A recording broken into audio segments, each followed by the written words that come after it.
Alors bonjour, bienvenue à ce cours de création littéraire. Je suis Luc Vaillancourt et j'aurai le privilège de vous accompagner tout au long du trimestre. Alors c'est un bonheur de vous voir si nombreux inscrits à ce cours.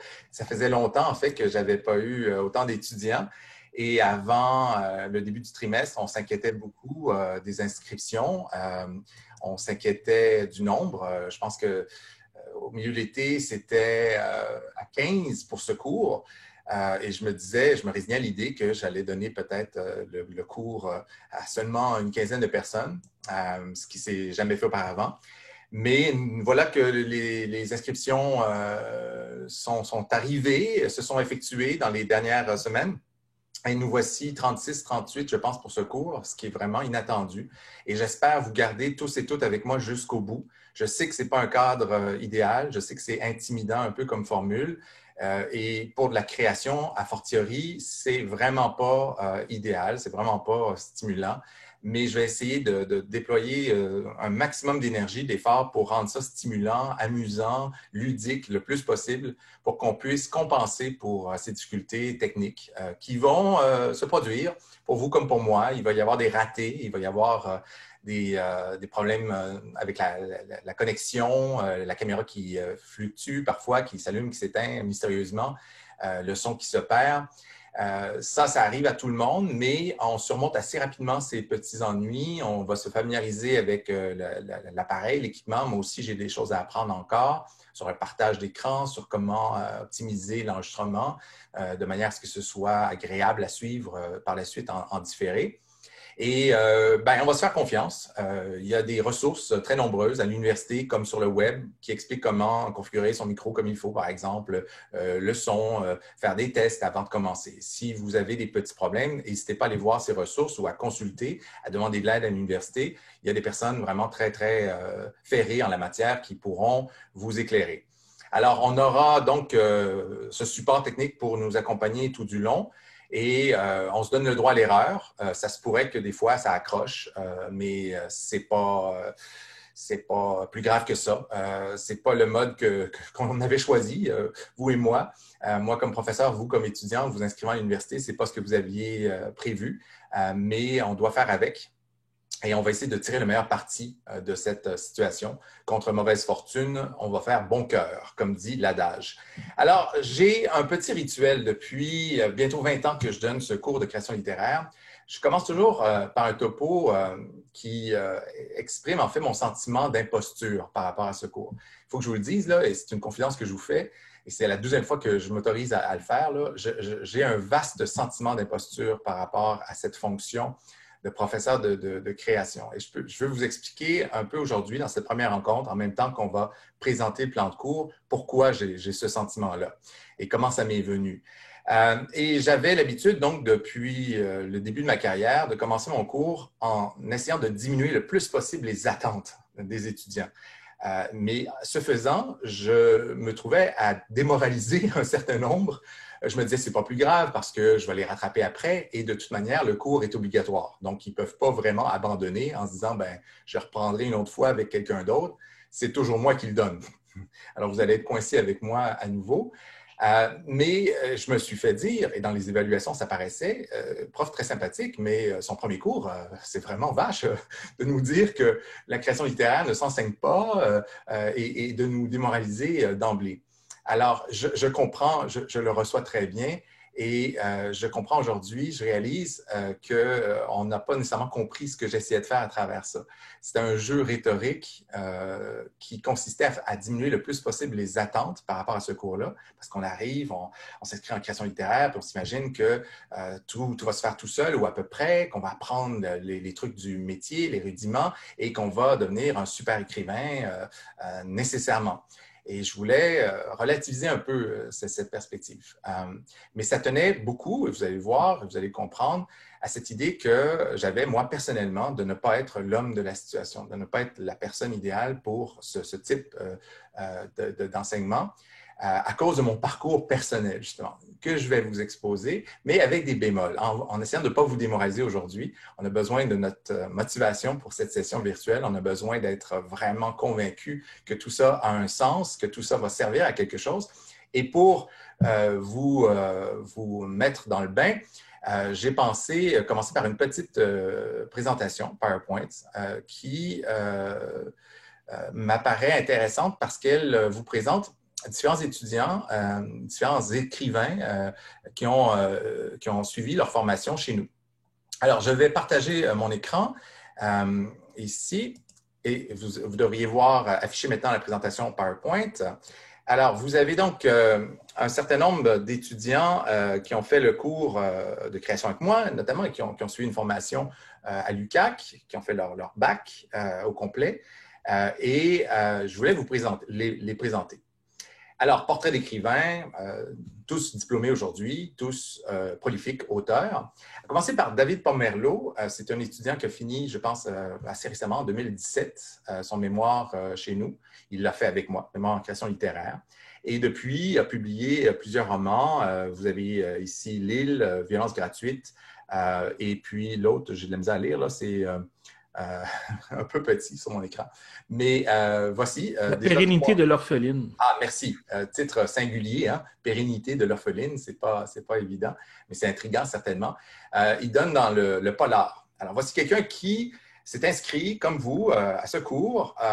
Lui se destinait à la création littéraire d'emblée. Ce n'est pas le cas de tout le monde. Et je sais qu'il y a dans le cours des gens qui sont en art, il y en a qui sont en éducation. Et qui partagent peut-être aussi ce sentiment d'imposture, qui disent « Mais qu'est-ce que je fais dans un cours de création littéraire? Je ne veux pas être écrivain. Moi, ce n'est pas du tout mon truc. Je ne sais même pas écrire, mais je le fais parce que je n'ai pas le choix. Là. On m'inscrit d'office et on se sent un peu tout petit. » Alors, je pense à vous et je me retrouve en vous dans ce sentiment d'imposture. Je sympathise avec vous. Ce n'est pas le fun de se sentir comme ça, mais vous allez voir très rapidement que vous allez trouver votre place, que vous avez votre place, tous et toutes, dans ce cours, et que tout ça va vous être utile, peu importe votre choix de carrière, peu importe ce que vous proposez de faire par la suite, tout ça est profondément formateur.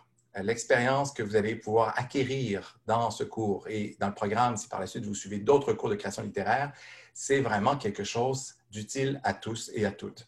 Et je vais essayer de vous en convaincre tout au long du trimestre en mettant en évidence à chaque fois les applications pratiques, pédagogiques par exemple, les exercices qu'on va faire ensemble, les ateliers.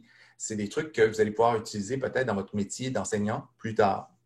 Il se pourrait que des fois, vous ayez des exercices à imposer à vos étudiants. Et bien, vous allez peut-être récupérer, je sais que certains de mes étudiants l'ont fait, des ateliers qu'on a fait dans le cadre du cours de création littéraire parce que ça marchait bien, parce que c'est facile, parce que c'est stimulant, parce que c'est pertinent pour développer ses compétences langagières. Alors, ne vous en faites pas si vous vous demandez si vous êtes au bon cours, à la bonne adresse. Je suis convaincu que oui. Et je suis convaincu que vous allez y trouver votre profit, comme David Pomerleau, qui a fait donc sa maîtrise en création littéraire après avoir fait son bac au complet chez nous. Il y a Rachida Mfadel, qui est une autre étudiante de chez nous, qui a diplômé, elle, en 2016 peut-être, autour de ça, qui est une écrivaine prolifique, qui a publié Résidence sous Séquoia, chez Fides quand même, ce n'est pas un petit éditeur, chez l'Harmattan Ensemble malgré tout, L'Étrangère. En fait, je pense que c'est l'étrangère, c'est l'Harmattan. Voici quelqu'un, donc, qui a vraiment une pratique d'écriture là, ancrée dans la durée. Ça fait longtemps qu'elle écrit et je n'ai pas réussi à la dévoyer. Au contraire, il semblerait que ça lui ait profité, tant mieux.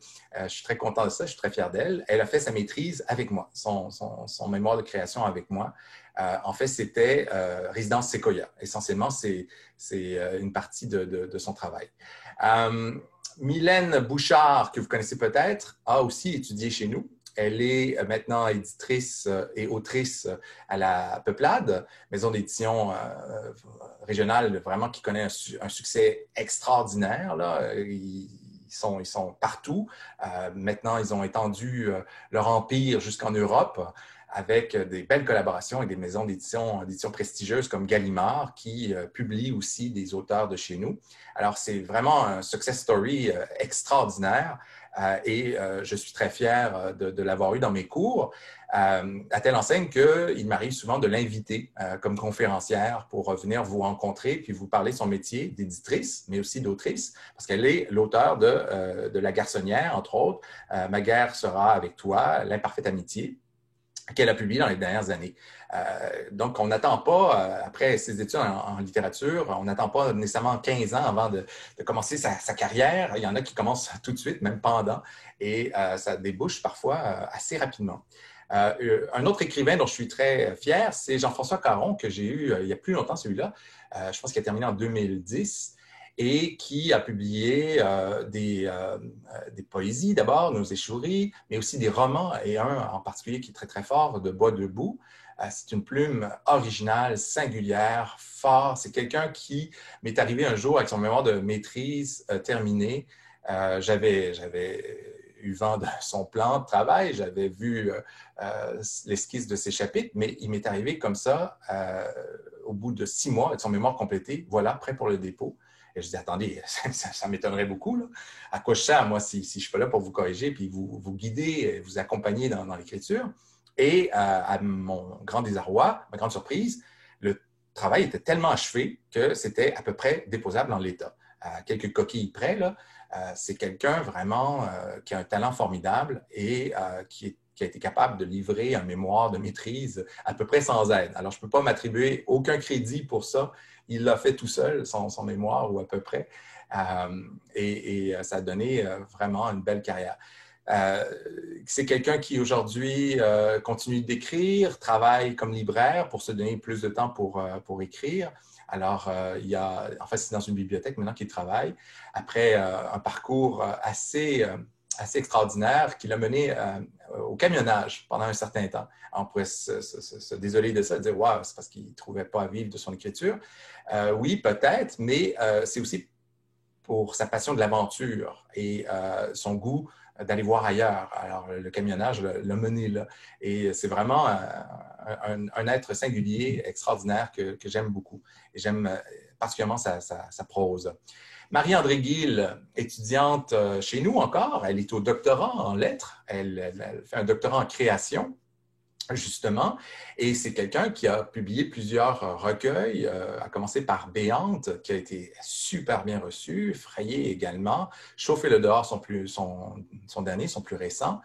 C'est une poète de grand talent, qui, accessoirement, se trouve être autochtone aussi, mais ce n'est pas le seul fait de son identité. Je veux dire, elle se définit à la fois comme femme écrivain, autochtone, québécoise. Elle a une identité multiple. Elle ne loge pas qu'à une seule enseigne, en fait. Et c'est bien ainsi.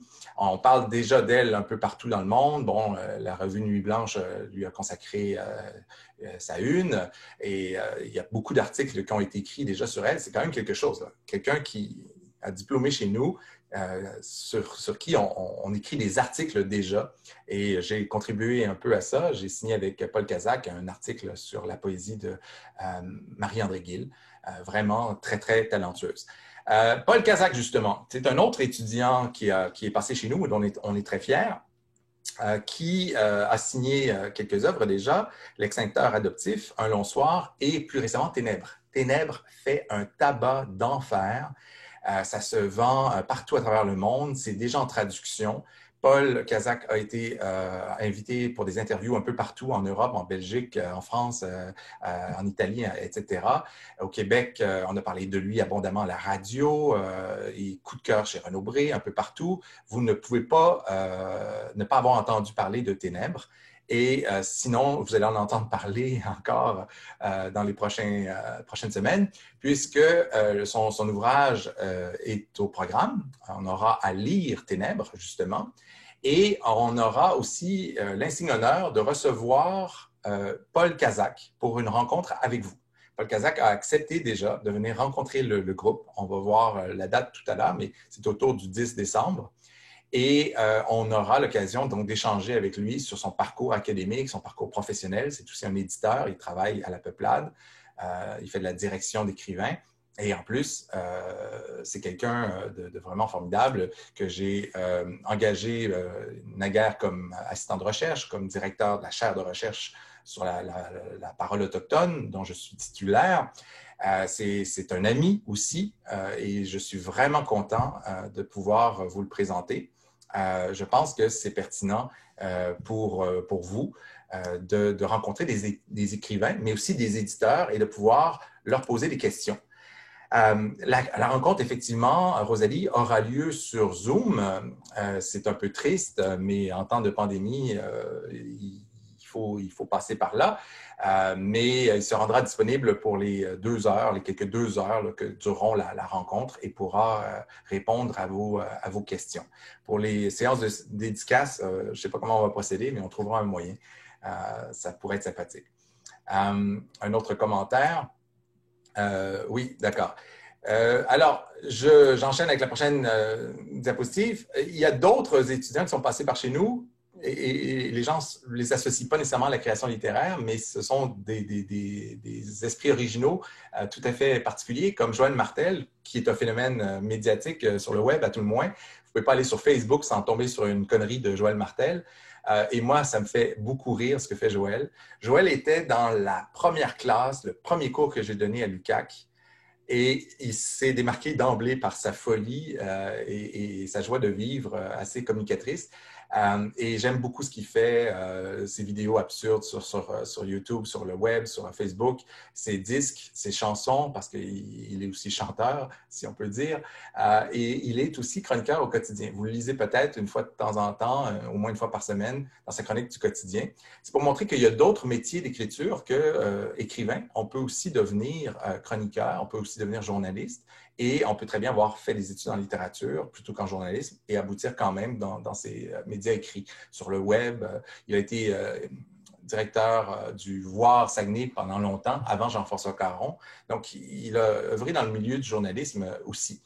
Et c'est une autre avenue, un autre aboutissement peut-être pour des études comme celle-là. Alors, peut-être que dans les prochaines années, c'est vous que je présenterai sur ce petit PowerPoint. C'est peut-être votre photo à vous, à toi, à elle, qui apparaîtra ici. Et j'espère pour vous, je pense que c'est une formidable aventure que celle de l'écriture, même si je constate très bien que pour une bonne partie de la classe, ce n'est pas un enjeu. Vous n'êtes pas là pour ça. On peut quand même en rêver. On peut quand même entretenir cette idée-là. Pourquoi pas? On peut très bien faire toutes les professions du monde et en parallèle avec ça, entretenir une pratique d'écriture. Et s'il arrive que parfois, on en vienne à quelque chose. Là, il y a quelqu'un qui a partagé avec moi un vidéo. Je ne sais pas pourquoi. Francis Gérard, est-ce que vous voulez dire pourquoi vous partagez un lien YouTube? C'est un truc de Joël Martel sur lequel j'ai tombé un jour que j'avais trouvé assez amusant. OK, justement, ben merci pour ça. Effectivement, ça vaut le coup d'aller voir, mais peut-être après mon cours, d'aller voir ce que fait Joël parce que c'est vraiment très, très drôle. Et il a un public fidèle. Il a fait des vidéos tout l'été en live. Et il y avait des gens de partout à travers le monde qui suivaient ce qu'il faisait. C'est vraiment sympathique, là. C'est un esprit original, pas une scène, pas un sou de malice. C'est quelqu'un de vraiment très, très amoureux de la vie et de l'humour. C'est vraiment intéressant à suivre. Donc, peut-être que vous serez le prochain à entrer dans le tableau des honneurs, à figurer dans la galerie des portraits d'écrivains. Sait-on jamais? On va y travailler ensemble à tout le moins. Alors, pourquoi est-ce que je vous parle de tout ça? Pourquoi est-ce que je vous présente cette galerie de portraits et que je me pète les bretelles en disant « ce sont tous des anciens étudiants à moi ». C'est pour me convaincre moi-même d'abord et vous ensuite qu'on peut y arriver. Qu'un cours de création littéraire, ça peut donner quelque chose. Parce que le petit rituel que j'avais depuis une vingtaine d'années que je donnais le cours, c'était de commencer par parler des dangers de ce cours. C'est un peu alarmiste comme présentation. Ensuite, j'enchaînais avec l'idée que la création littéraire ne s'enseignait pas. Et pour ensuite ajouter à ça, comme si ce n'était pas assez déprimant, que je n'étais pas de toute façon, et même si la création devait s'enseigner, je n'étais pas l'homme de la situation. Alors, ça participait de cette impression, ce sentiment d'imposture que j'évoquais tout à l'heure. Et j'en venais après, si la classe n'était pas vidée, si tout le monde n'était pas parti, si tout le monde n'était pas démoralisé, à la lecture du plan de cours. Alors, je veux refaire un peu le coup après cette mise en garde. Vous comprenez que c'est un jeu rhétorique. Il ne s'agit pas de vous démotiver, mais il s'agit de faire peut-être diminuer vos attentes, d'ajuster vos attentes. Je veux refaire le coup quand même et repasser rapidement à travers ces points pour vous expliquer un peu mon parcours et pourquoi j'en suis venu à penser que c'était quelque chose de problématique, l'enseignement de la création littéraire. Qu'est-ce qui fait que j'y crois plus ou moins, en fait, j'y ai cru plus ou moins jusqu'à très récemment, jusqu'à cette avalanche d'auteurs, de publications qui m'ont donné à croire que, ouais, ben finalement, on y arrive. On a formé des écrivains et ils font très bien. Ou en tout cas, si on ne les a pas formés, on ne les a pas dévoyés, on ne les a pas corrompus. Ils ont réussi à performer malgré tout. Alors, je vais laisser le diaporama de côté puisque on a passé à travers l'essentiel et je vais en venir donc à mon propos. Là, je joue avec les fenêtres un peu. À propos des dangers de ce cours. Pourquoi est-ce que j'ai l'impression que ce cours est dangereux? C'est tout simple, en fait, c'est que quand j'étais étudiant au collégial, au cégep de Saint-Hyacinthe, avec celui qui est devenu mon mentor, Vital Gadebois, j'avais souvent des discussions avec lui. Je lui disais que j'avais l'intention de poursuivre mes études en littérature à l'Université de Montréal et que j'ambitionnais de devenir écrivain. Et c'est là qu'il m'a fait cette révélation qui m'a profondément ébranlé. Il m'a dit, écoutez, je ne pense pas que ce soit une bonne idée, si vous voulez devenir écrivain, d'aller étudier en littérature. J'ai dit, mais qu'est-ce que vous racontez? Où est-ce qu'on apprend le métier, sinon dans des départements de littérature? Et il me dit, ben, j'ai une petite théorie là-dessus. Pour moi, c'est comme pour le hockey. Les arbitres ne font jamais les meilleurs joueurs parce que trop conscients des règles pour se laisser aller à la spontanéité. Et là, je trouvais la comparaison intéressante, c'est vrai. J'avais des amis arbitres, c'est vrai que ce n'étaient pas les meilleurs joueurs et je me suis mis à m'inquiéter du coup. Peut-être que c'est vrai, peut-être que le fait de se familiariser avec la littérature, d'en comprendre les mécanismes, les moyens, les stratégies, fait qu'on perd toute spontanéité et tout naturel et on devient trop self-aware, trop conscient de soi-même. Et ça, ça me semblait une inquiétude valable. Alors, j'ai quand même entretenu une certaine méfiance par rapport à ça. Je ne vais pas laisser une pareille révélation mettre un frein à mes ambitions et je vais quand même poursuivre mes études en littérature comme je pensais le faire. Au départ, j'ambitionnais de devenir écrivain et plus le temps passait, plus ça me semblait plus compliqué que prévu. Et pour assurer mes arrières, je me suis dit, ben, je vais aussi travailler à devenir professeur. Comme ça, je pourrais au moins vivre de mon métier et écrire de façon complémentaire peut-être. Alors, je suis arrivé à l'Université de Montréal où j'ai eu un prof de création littéraire, Jean Larose, à qui j'ai posé cette question-là, à qui j'ai soumis ce paradoxe-là très rapidement. J'ai dit, moi, ça m'embête beaucoup. Il y a un prof qui m'a dit que ce n'était pas une bonne idée d'étudier en littérature quand on voulait faire la création parce que ça risquait de nous enlever toute spontanéité.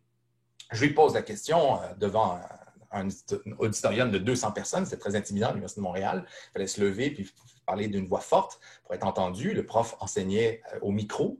Ce n'était pas le cadre idéal. Et Jean Larose me répond, foutaise, c'est complètement absurde ce paradoxe, je n'y crois pas. Regardez moi-même, je publie cette année mon premier roman et tout. Voilà, un contre-exemple fameux, et j'avais beaucoup d'admiration pour le bonhomme. Sauf que ce roman en question, il a été complètement démoli par la critique. Et depuis, Jean Larose s'est essayé à quelques reprises, et à chaque fois, on lui a rentré dedans, pas à peu près, ce qui tend à accréditer la thèse de Vital Gadebois. Alors, pas rassuré, j'ai posé la question aussi à Yvon Rivard quand je suis arrivé à McGill pour la maîtrise. J'ai poursuivi quand même mes études en création littéraire. Je suis têtu. Je ne me laisse pas démonter facilement. Et à Yvon Rivard, qui est un grand écrivain, qui jouit d'un certain succès, au moins auprès de ses collègues. C'est un écrivain apprécié par les écrivains, surtout. Vous ne le connaissez probablement pas, mais les écrivains le connaissent. Et c'est quelqu'un qui jouit, c'est ça, d'un succès d'estime chez les professionnels de l'écriture, essentiellement. C'est assez particulier. Et il était prof de création littéraire. Je lui ai posé la question, qu'est-ce que vous en pensez? Lui aussi, il dit non, non, moi, je n'y crois pas. je ne pense pas que ce soit un empêchement d'étudier en littérature pour la création. J'ai posé aussi dans le cadre de son cours la question à Monique Proulx qui nous visitait. Alors, il y avait une rencontre avec un écrivain et c'était Monique Proulx, auteur du roman Le sexe des étoiles, de plusieurs recueils de nouvelles, dont Les Aurores Montréal, très joli recueil de nouvelles dont on a l'occasion de lire quelques pages dans le cadre de ce cours. Alors, je lui pose la question, Monique Proulx, elle a fait un bac en études littéraires et je lui dis, qu'est-ce que vous en pensez? Est-ce que vous trouvez que ça vous a inhibé? Elle dit, pour vous dire bien franchement, et je sais que je ne devrais pas dire ça parce que je suis à l'université, je suis dans un cadre universitaire, j'ai renoncé aux études de cycle supérieur parce que j'avais l'impression que ça allait nuire à mon écriture. Catastrophe. Là, j'avais devant moi une grande écrivaine reconnue qui disait, oui, il y a quelque chose là. Il y a quelque chose là et je pense qu'il faut faire attention. Je pense qu'il faut se méfier des études littéraires. Alors, je n'étais pas rassuré et ça venait s'ajouter à plein d'expériences qui m'avaient un peu démotivé. Quand j'étais moi-même étudiant en littérature, je m'essayais des fois à une écriture un peu plus littéraire, un peu plus libre, et je me faisais ramasser par les professeurs qui disaient non, c'est pas pertinent, c'est pas à propos, c'est pas conforme aux règles. Vous devez écrire une dissertation, on ne vous a pas demandé d'écrire un roman, on ne vous a pas demandé d'écrire un essai, arrêtez de faire du style. Il y a même un prof une fois qui a remis les copies à tout le monde dans la classe, et pour en garder qu'une seule, la mienne, et la lire au complet comme modèle à ne pas suivre. Imaginez l'humiliation publique de quelqu'un, un professeur qui lit votre copie devant tout le monde, et ça a duré longtemps, hein, c'était 5 pages ma copie, et qui, à chaque fois que je faisais une blague, parce que je m'employais à multiplier les blagues, je me trouvais très drôle, s'arrêtait pour dire « Monsieur Vaillancourt, vous n'êtes pas drôle ». Et du coup, parce qu'elle disait ça, personne n'osait rire, bien sûr, elle martelait « Monsieur Vaillancourt, vous n'êtes pas drôle ». Et après, elle me balance la copie au visage. Moi, je m'en allais abandonner tout de suite le programme, c'est clair. Je n'avais pas ma place en lettres, il n'y avait rien à faire. Elle me balance la copie au visage, A+. Ah bon? Ah bon? OK. C'était violent. Et j'ai trouvé ça extrêmement castrateur comme expérience. Je trouvais que, effectivement, ça pouvait nuire à un esprit libre et libertaire que de se faire ramasser comme ça et de se faire mettre en boîte. Et surtout, que l'université avait un petit peu ce caractère donc de lit de Procuste. Procuste est un personnage de la mythologie qui couchait ses victimes sur un lit et qui rognait les membres qui dépassaient. Alors, s'il y avait une jambe qui dépassait du lit, il coupait la jambe pour que la victime fitte parfaitement dans le lit. Alors, l'université vous fait ça. L'université, c'est un lit de Procuste qui va dépasser qui va couper tout ce qui dépasse et essayer de vous mouler. Et on ne survit pas toujours à ce passage au moule. En tout cas, pour le génie créateur, ça peut sembler problématique des fois. Heureusement, depuis, j'ai un peu relativisé cette perception. Je pense que c'est important de recevoir un moule, de se laisser mouler au départ, quitte à le fracasser par la suite. Mais c'est ça, recevoir une formation, c'est se faire violence, c'est accepter la contrainte, parce que la contrainte peut être extrêmement stimulante, en fin de compte, si on l'utilise à bon escient. On peut se laisser écraser par la contrainte. Elle est parfois pénible, lourde à porter, mais on peut s'en servir comme d'un tremplin. C'est ça que j'ai fini par réaliser. Alors, j'ai par la suite poursuivi donc mes réflexions là-dessus. J'ai vu des amis à moi qui se sont essayés à l'écriture, qui ont publié des romans alors qu'ils enseignaient, après avoir étudié en littérature, ils enseignaient eux-mêmes la littérature. Je nommerai pas les amis en question, ça n'a pas été très chic, mais ils se sont fait ramasser aussi par la critique. Et souvent, le commentaire assassin qui venait, c'est « Ah, encore un prof qui s'exerce au métier qu'il enseigne et qui publie un truc vraiment trop sophistique et trop self-aware, encore une fois, trop conscient pour être vraiment intéressant. » Alors, ça revenait, ça restait une préoccupation. Ce qui m'a amené à l'idée que c'était quelque chose d'impossible que d'enseigner la création littéraire, en fin de compte, et que ce n'était pas dans les études en littérature qu'on allait y arriver. Parce que vous dire comment créer m'apparaissait, en tout cas certainement à l'époque, moins aujourd'hui, comme une perversion du génie créateur. Chacun a ses goûts, ses a priori, sa conception propre de la littérature, et moi, je n'ai pas le droit de vous imposer la mienne. Par exemple, Yvon Rivard détestait les métaphores. Chaque fois que dans un texte, on s'aventurait à faire une métaphore, et moi, j'étais très féru des métaphores filées en plus, on se faisait vraiment annoter sévèrement en rouge. Là. Il rayait tout. Non, non, non, non, c'est mauvais, c'est pas bon. Laissez faire la métaphore. Donc, il était en train d'infléchir, d'orienter notre style.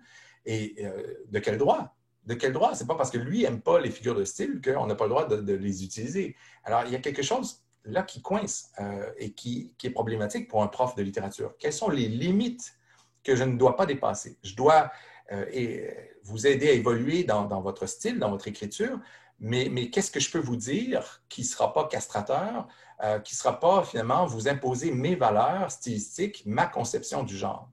Alors, ça, c'est problématique. C'est problématique aussi d'écrire sur commande.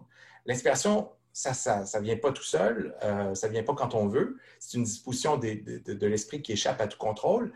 Et je vais vous dire, aux 2 semaines, vous allez me rendre un travail et ça va être brillant. Oui, ben, ce n'est pas toujours brillant. Et je l'ai vécu moi-même. J'ai eu à produire, dans le cadre des cours de création littéraire d'Yvon Rivard ou de La Rose, j'ai eu à produire des textes régulièrement et franchement, il y en avait de très mauvais parce que j'avais rien à dire, rien à raconter. Et voilà, il faut l'admettre. Il y a des moments où on n'est juste pas dedans. Alors, il y a des gens qui s'ajoutent encore à nous. Bonjour Marie, bienvenue. J'ai été en train de parler donc des difficultés d'enseigner la création littéraire et de l'impossibilité de commander l'inspiration. Alors, il y a toujours la méthode Victor Hugo qui écrivait abondamment chaque jour des vingtaines de pages de prose et 4 pages en vers. Il s'était donné cette discipline-là. Et de tout ce volume de pages, il sortait nécessairement quelque chose de bien. Si vous écrivez 20 pages par jour et 4 pages de vers, forcément, il y a au moins quelques vers là-dedans qui vont être bons. Forcément, il va y avoir au moins une page sur 20 qui va avoir de l'allure.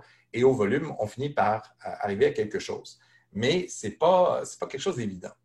Ensuite, s'est posée assez rapidement la question de l'évaluation. Comment est-ce qu'on fait pour évaluer quelque chose objectivement quand on sait à quel point c'est éminemment subjectif la création? Moi, comme évaluateur, quand je corrige vos copies, je vous mesure les uns aux autres par rapport à des grands auteurs, des modèles de littérature, Sartre, Camus. Comment je peux évaluer ça et comment je peux subjectivement, moi, apprécier votre travail sans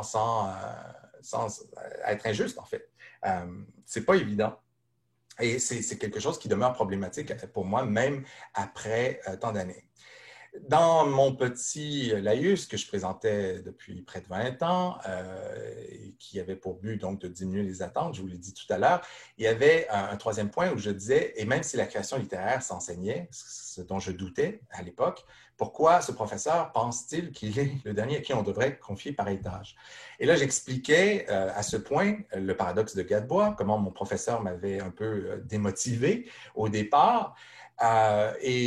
J'expliquais que j'étais finalement un type qui avait été formé à l'école finalement de la critique littéraire. J'ai publié beaucoup de livres déjà, beaucoup d'articles dans ma carrière et dans des maisons d'édition prestigieuses et j'en suis très fier, j'en parle avec beaucoup d'orgueil. J'ai publié à Paris chez Champion, chez Hermann, plusieurs reprises. En fait, la plupart de mes publications sont à Paris et j'en suis très fier, mais c'est toujours des ouvrages critiques. Ce n'est pas des romans, ce n'est pas des nouvelles, ce n'est pas des poèmes. Et je trouvais que je n'étais pas habilité en tant que théoricien de la littérature ou historien de la littérature à enseigner à des créateurs. De quel droit, moi, qui ne suis pas écrivain, je pourrais enseigner le métier d'écrivain? J'ai toujours rêvé d'écrivain, je le rêve encore, j'y rêve encore, et j'ai dans mes tiroirs quelques manuscrits. Et un jour, je vais finir par me débarrasser du syndrome de Joseph Joubert, qui est cet écrivain célèbre, inconnu plutôt du 18e siècle, célèbre parce qu'il n'a jamais publié, en fait. Il a rêvé toute sa vie de publier ces trucs, mais il avait le sentiment que ce n'était jamais assez achevé. Et il temporisait. Et il remettait ça plus tard jusqu'à ce qu'il meure, finalement, sans avoir publié une ligne. Et c'est plus tard, au 20e siècle, qu'on a redécouvert son œuvre et qu'on s'est rendu compte que s'il avait publié de son vivant, il aurait été un auteur aussi important que Voltaire, Rousseau ou Diderot, tant son style avait de mérite. Mais il était convaincu de sa nullité. Il était convaincu qu'il ne pouvait pas publier ces trucs. C'était pas prêt pour la publication. Alors, je souffre un peu de ce syndrome et je remets à plus tard la publication, pensant au mauvais sort qu'on a fait à ces profs qui ont publié leurs romans comme Jean Larose, par exemple, qui se sont fait ramasser par la critique et par les étudiants aussi, qui les attendaient avec une brique puis un fanal après avoir été corrigés par eux pendant autant d'années. J'ai suivi tous les cours de création littéraire possible, imaginable qui s'offraient à l'Université de Montréal, à McGill, mais ce qui achevait de me convaincre que la création ne s'enseignait pas, c'est que je voyais bien les professeurs multiplier les exposés. Les étudiants faisaient des exposés dans un cours de création littéraire. Alors ça, n'était pas évident pour moi et ça accréditait l'idée qu'il n'y avait rien à dire finalement. Ils ne savaient pas comment parler de la création littéraire et ils essayaient de remplir l'espace, le temps avec des rencontres individuelles, toutes sortes d'activités qui étaient en marge de l'écriture. J'avais l'impression qu'on n'y arrivait pas. Et puis en entrevue, lors de mon embauche à l'Université du Québec à Chicoutimi, en 2002, on m'a présenté le poste. Moi, j'avais postulé essentiellement comme spécialiste d'Ancien Régime et de rhétorique. C'est ma spécialisation première, c'est mon expertise. Au doctorat, c'est ce que j'ai fait. Je me suis spécialisé dans ce champ-là. Et là, on m'explique que si je voulais le boulot, il fallait aussi accepter d'être le professeur de création littéraire. Alors, je dis, c'est que je ne suis pas la bonne personne pour ça. Là. Au contraire, je suis probablement le dernier auquel vous voulez confier une pareille tâche. Je doute profondément de la possibilité d'enseigner la création littéraire. Et même si ça s'enseigne, je ne suis pas l'homme de la situation. J'étais convaincu de ça et j'ai été un peu pris de panique. Et on m'a dit, écoutez, si vous voulez le poste, ça vient avec. Vous n'avez pas le choix. Et en plus, ça venait avec la direction de l'unité d'enseignement en lettres. Ça, je ne vous raconte pas. C'était une mauvaise blague, un cadeau de grec, comme on dit. C'était très lourd. Et on m'a dit, écoutez, Monsieur Vaillancourt, vous êtes spécialiste de rhétorique? Oui. Qui, dans l'histoire, a enseigné le métier d'écrivain jusqu'au 20e siècle? C'est qui était chargé de former les écrivains jusqu'au 20e siècle? Et j'ai pensé un peu, je dis, les professeurs de rhétorique. Voilà. Et vous êtes professeur de rhétorique? Voilà. Vous allez y arriver. C'est ce qu'on m'a dit.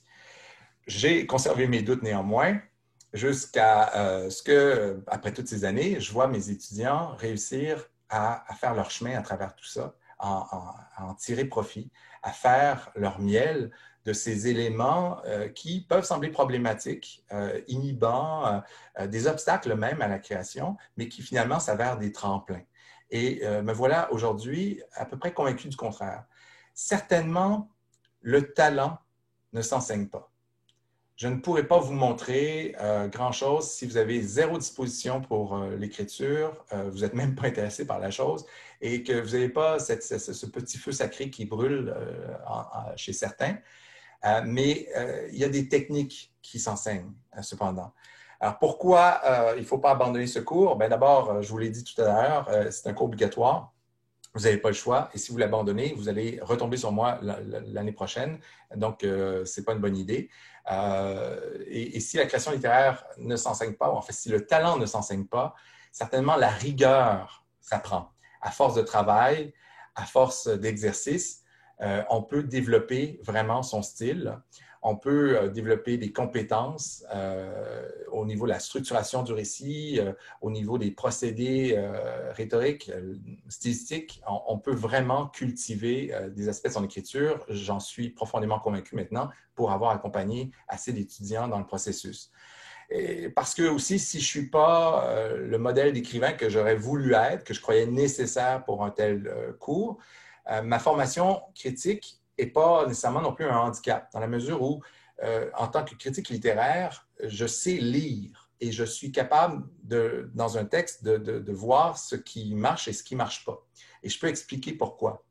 Ça fait partie de ma formation et c'est ce qui me rend efficace, je pense, dans un rôle comme celui-là. C'est là où je peux contribuer, je pense, à votre développement. C'est de vous dire, voilà, on va réfléchir ensemble au phénomène de création.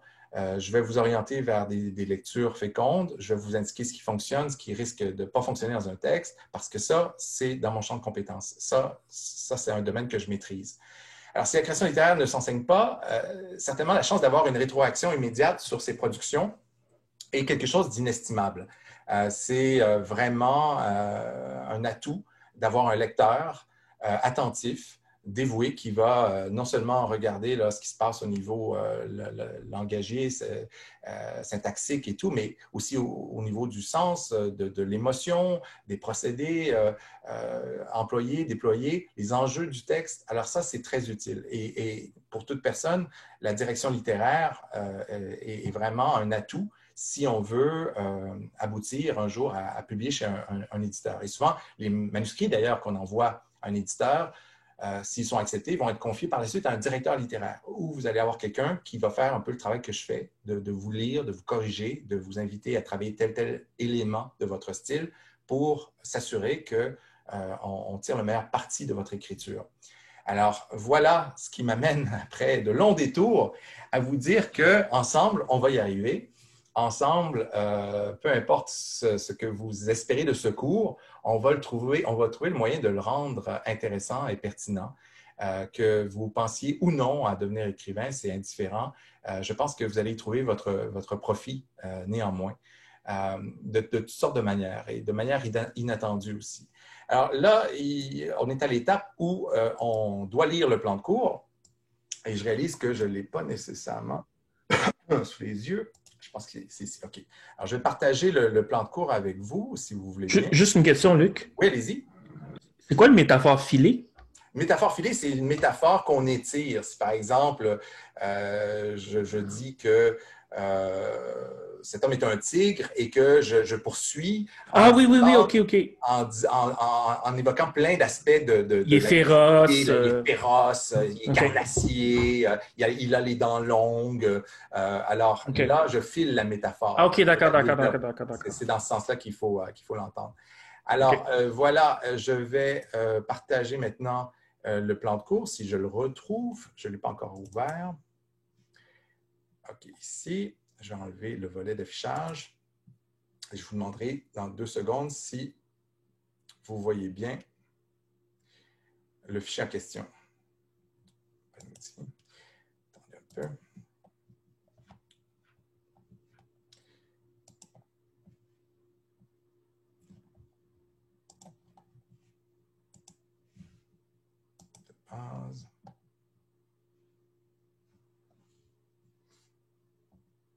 Ah, voilà, je l'ai ici. OK, alors, vous voyez bien le plan de cours? Oui. C'est bon, merci. Alors, on en fait la lecture. C'est toujours un peu fastidieux, mais c'est nécessaire. Je le dis, je le répète à chaque fois, c'est un contrat, le plan de cours, qui nous lie jusqu'à la fin de la session. Alors, c'est nécessaire de s'entendre sur les détails. Alors, le cours, c'est bien le 7 Lit 202. Vous êtes le groupe 01. La plage horaire des séances synchrones, c'est le jeudi de 9 h à 12 h. Vous avez peut-être vu à un moment donné 8 h. Oui, officiellement, ça devrait commencer à 8 h, mais ce n'est pas humain de commencer à 8 h. Et tout, chez moi, résiste. Tout me fait violence dans l'idée de commencer à 8 h. Et à chaque fois, je trouve un moyen pour essayer de reporter ça plus tard. Ça se pourrait que ça cause des inconvénients pour certains, que ça empiète sur un autre cours qui commence plus tôt. Ça m'étonnerait parce qu'en général, il y a toujours un flottement là, après le cours. Mais mettons que vous devez travailler ou des choses comme ça, ne vous inquiétez pas, les cours vont être condensés. La plupart du temps, on va finir avant midi et vous serez libérés si jamais vous avez des empêchements. Là, il y aura moyen de s'entendre. Mais s'il vous plaît, il faut qu'on commence à 9 h, sinon je ne serai pas capable d'y arriver. Et pour vous aussi, ça va être plus facile de vous mettre dans les dispositions nécessaires pour écrire, parce que des fois, on va écrire à la volée. Ça va être nécessaire d'être bien réveillé pour y parvenir. Donc, c'est notre case horaire pour les séances synchrones. Il y aura aussi des enregistrements vidéo qui vont être faits. Alors, chaque cours va être enregistré et va être rendu disponible le jour même ou le lendemain via Panopto sur le site Moodle du cours et via YouTube aussi. Et le lien va être ajouté sur le site Moodle aussi. Alors, si vous ne trouvez pas sur Moodle, vous pouvez m'écrire, je vous donnerai le lien directement.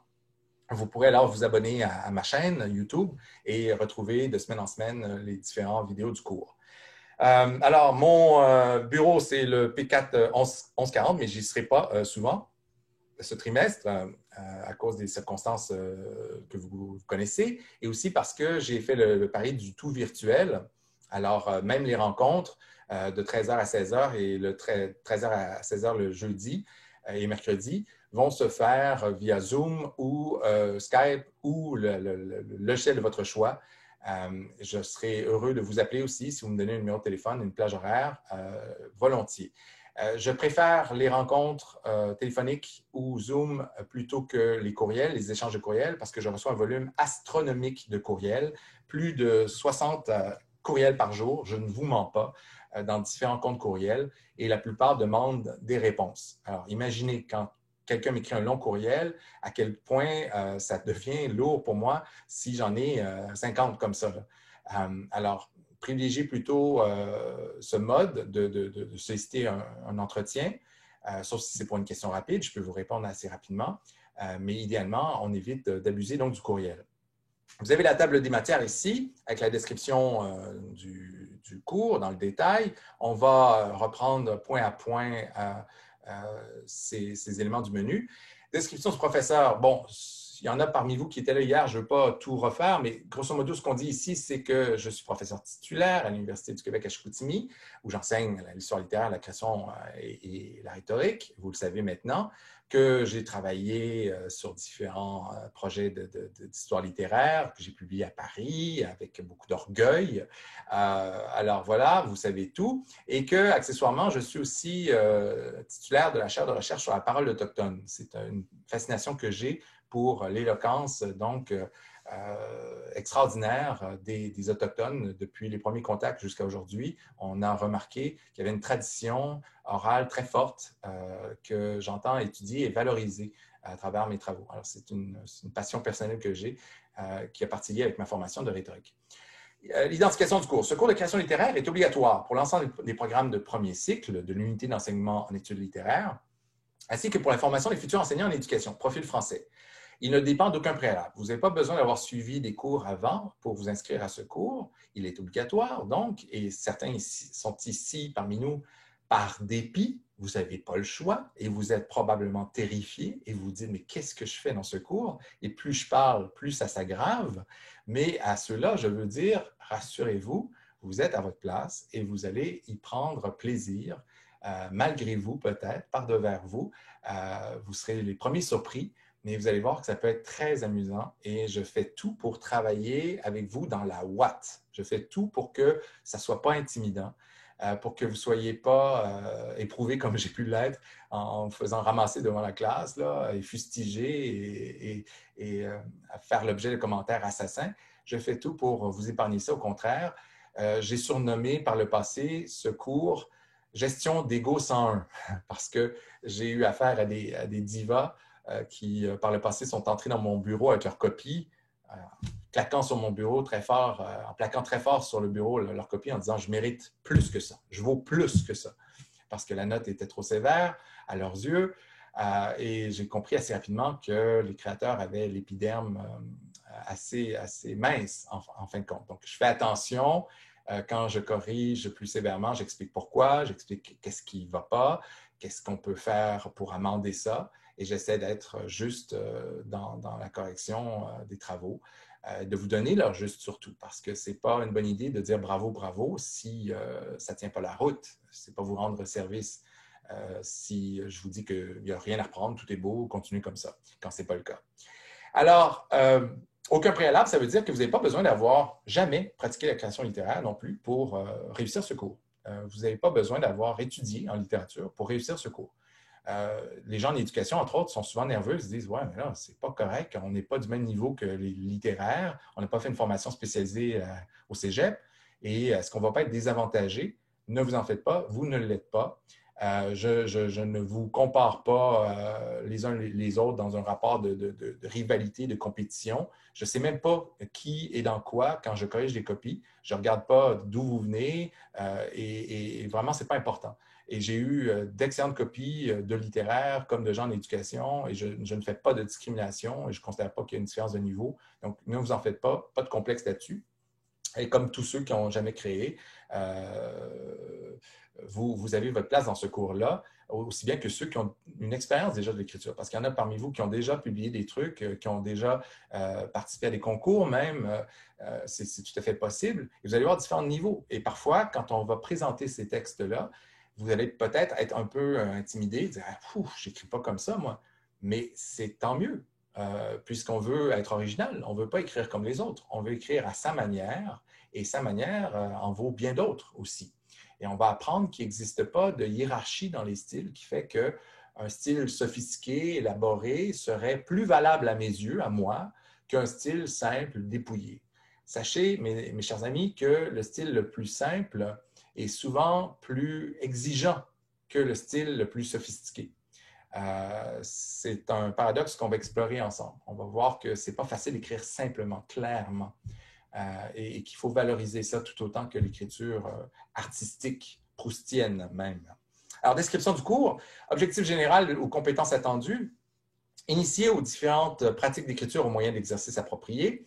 Alors, on aura des ateliers d'exploration ludique. Ça va être un peu weird dans le cadre virtuel, mais on va s'arranger pour rendre ça naturel.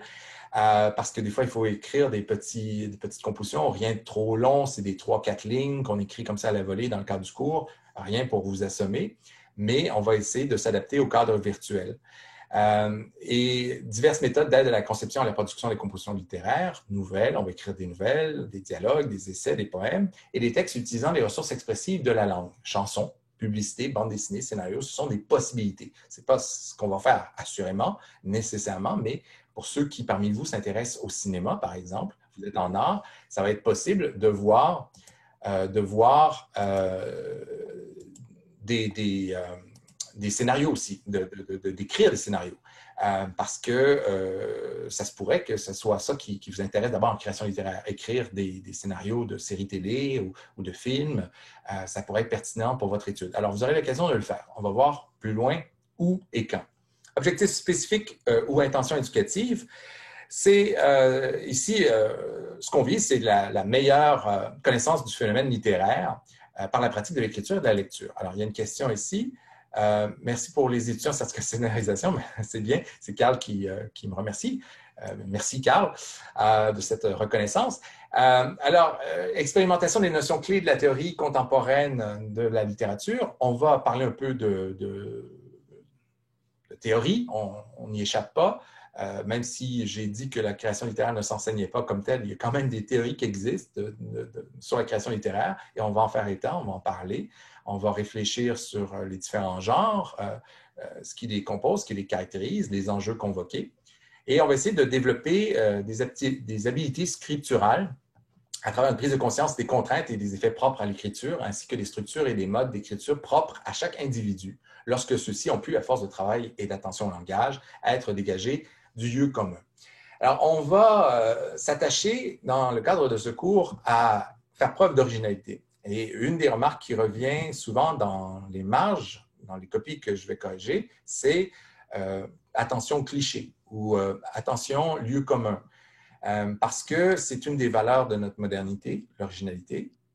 C'est une valeur discutable et on peut choisir à bon droit de la rejeter parce qu'on a vu que des tissus de lieux communs peuvent très bien se vendre et ça peut être intéressant aussi quand on veut rencontrer un public plus large de renoncer à cet impératif d'originalité.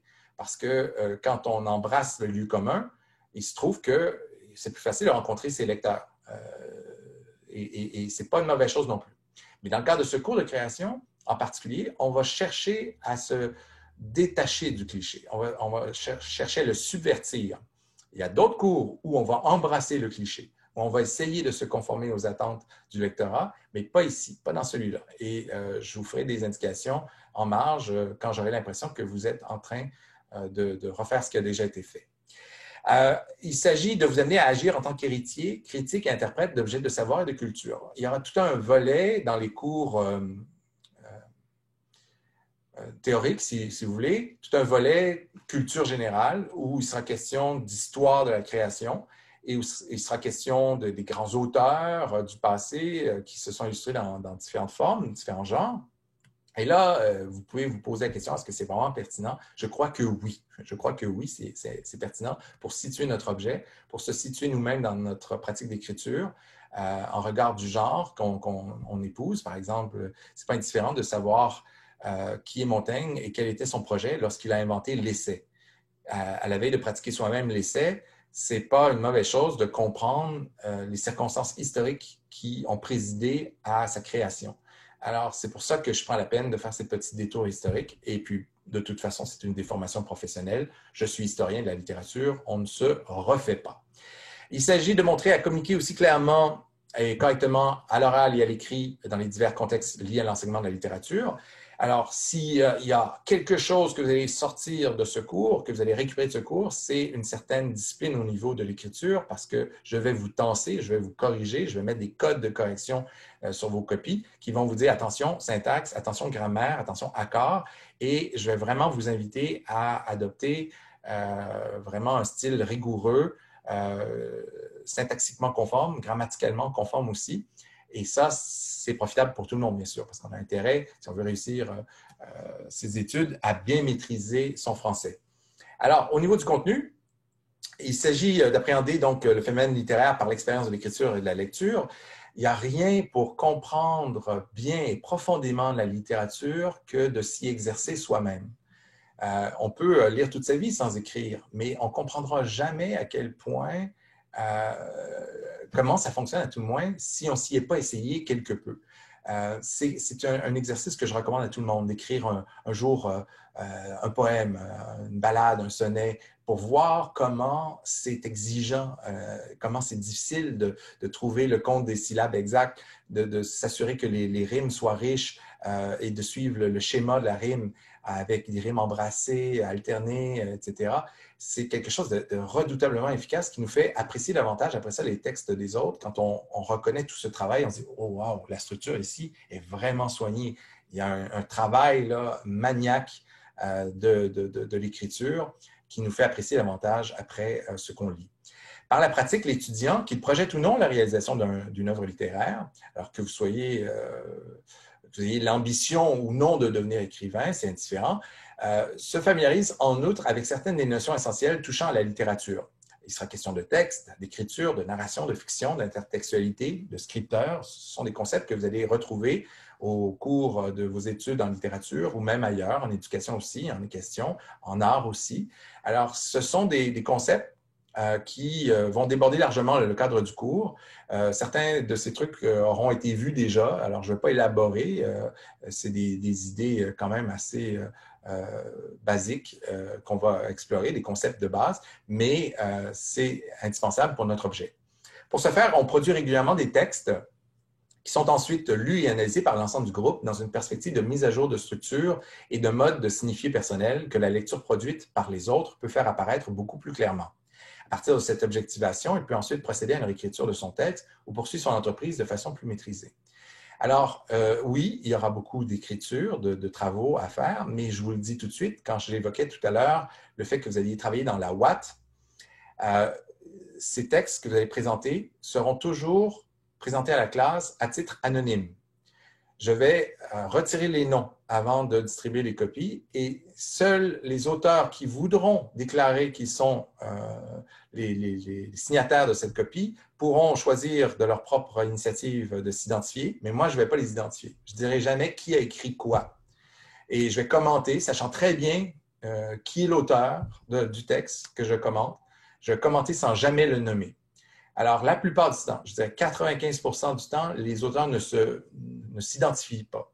Et c'est drôle parce que vous travaillez en atelier et il va arriver parfois que je vais distribuer à un groupe le texte d'un des membres de l'atelier. Et là, tout le monde commente le texte et l'auteur lui-même est appelé à commenter son texte et il est libre de choisir s'il se déclare à ses collègues, écoutez, soyez gentils, là, c'est moi qui ai écrit ça, ou non. Il peut faire comme s'il ne savait pas qu'il était l'auteur et surprendre ses collègues en recevant leurs commentaires, les critiques, en y ajoutant du sien, en défendant « Ouais, non, mais je pense que ce qu'il voulait faire ici, en fait, ce qu'il a voulu dire, l'auteur, je me mets à sa place, c'est que peut-être, possiblement, donc vous pouvez jouer à ce petit jeu-là, ça peut être sympathique. Et quand par la suite, on présente le texte à l'ensemble du groupe, Là, les collègues sont surpris de voir, oh boy, le gars qu'on était en train de critiquer depuis 15 minutes, c'est notre collègue. Heureusement qu'on a été gentil ou pas, en fait. Il faut voir en fonction de ce qui sera dit. Donc, pourquoi est-ce que je fais ça? Pour ménager votre ego, pour que ce soit beaucoup moins intimidant pour vous de recevoir la critique et de choisir ou non si vous voulez recevoir les applaudissements ou pas. Hein? Est-ce que vous voulez être associé à votre texte? Est-ce que vous voulez le revendiquer ou pas? Ça reste possible pour vous. Il y a des fois des demandes qui viennent du groupe, hein, où on admire un texte tellement profondément que spontanément, les gens disent « J'aimerais savoir qui l'a écrit ce texte-là pour le féliciter parce que c'est vraiment brillant. » Et là, dans ce temps-là, timidement, vous voyez une main se lever, c'est moi. Il y a des gens qui vont assumer donc leur écriture comme ça, mais vous n'êtes pas obligé de le faire. Et moi, je vais toujours respecter cet anonymat jusqu'à temps que vous me donniez l'autorisation de dire « Non, c'est moi l'auteur. Vous pouvez vous adresser à moi directement pour les commentaires. » Alors, activité d'apprentissage, atelier, groupe de discussion, classe inversée, lecture. On va voir un peu plus loin en quoi ça va consister. Vous allez voir un certain nombre d'ateliers. Je vais vous expliquer à quelle date on les remet, à quel intervalle. Rassurez-vous, la charge n'est pas plus lourde que dans un autre cours et on va essayer de rendre ça ludique malgré le caractère virtuel. Il y aura des séances qui vont être écourtées un peu, mais pour compenser, je vais vous faire des capsules. Je vais vous proposer du contenu complémentaire sur Internet, personnalisé. Pas question de vous envoyer simplement les notes de cours. Ça va être toujours accompagné d'un commentaire de ma part pour vous guider dans vos lectures, dans vos ateliers, dans vos réflexions, dans vos pratiques d'écriture aussi. Et c'est un contenu complémentaire, parfois obligatoire, parfois non, parfois optionnel, pour les plus motivés. Ceux qui voudront approfondir un aspect de la matière pourront s'y référer. Vous avez la formule pédagogique et les activités d'enseignement. Alors, on procède à l'étude de divers facteurs liés à la création. C'est ce qui va nous occuper dans la partie magistrale du cours. Et il y aura une alternance d'exposés magistraux et d'ateliers en mode synchrone sur Zoom et asynchrone sur YouTube. Alors, on décrit ce que c'est que le mode asynchrone. Vous l'avez probablement lu déjà dans plusieurs plans de cours. Je ne vais pas répéter tout ça. Essentiellement, synchrone, c'est ce qu'on fait en ce moment. Asynchrone, c'est en différé. C'est le vidéo que je vais rendre disponible après sur le web, que vous allez pouvoir consulter quand bon vous semble. Alors ça, c'est la formule qu'on a retenue. Et ça va se compliquer un petit peu pour les ateliers parce que dans le cours de création, normalement, traditionnellement, la première moitié du cours, avant la pause, est consacrée à la présentation magistrale. Alors, tous les cours du trimestre, normalement, sauf le prochain, qui est tout entier magistral, on a des ateliers où pendant 1 heure, 1 heure et demie, on travaille sur les textes des uns des autres. Alors, j'ai retenu un certain nombre de textes que je distribue à des groupes, des focus groups qui vont lire le texte et qui vont être appelés à le commenter. Alors, en équipe de 4, 5 parfois, vous allez vous pencher sur le texte anonymisé d'un étudiant du groupe et vous allez devoir le lire d'abord et en faire une appréciation. Alors, quelqu'un est chargé parmi vous de parler au nom du groupe, du focus group. C'est lui qui va prendre en note les commentaires des uns et des autres. Et quand le moment sera venu, quand on aura tout terminé notre travail en atelier, on va se réunir à nouveau pour procéder à la lecture des textes retenus. Et à la fin de cette lecture, je me tourne vers le représentant du focus group, responsable du texte, et je dis, bon, qu'est-ce que vous en avez pensé? Quels sont vos commentaires? Et là, cette personne intervient et fait rapport de ce que les uns et les autres ont vu de bien et de moins bien dans le texte. À ces commentaires s'ajoutent les miens. Après vous avoir laissé parler, parce que je ne veux pas orienter votre appréciation, je fais un commentaire qui vise à compenser pour des aspects peut-être que vous avez négligés, ou si vous avez été trop sévère, genre tendance à vouloir rajuster en faisant valoir, ressortir les éléments plus positifs, ou si vous avez été trop gentil, inversement, je vais dire oui, mais il y a quand même ça qui achoppe au niveau de la structure, ce n'est pas tout à fait équilibré, et voilà, je vais essayer de faire quelque chose de balancé et de juste pour chacun. Ça va ressembler à ça, les ateliers. Et en classe, ça va de soi, ce modus vivendi, mais virtuellement, comment est-ce qu'on procède?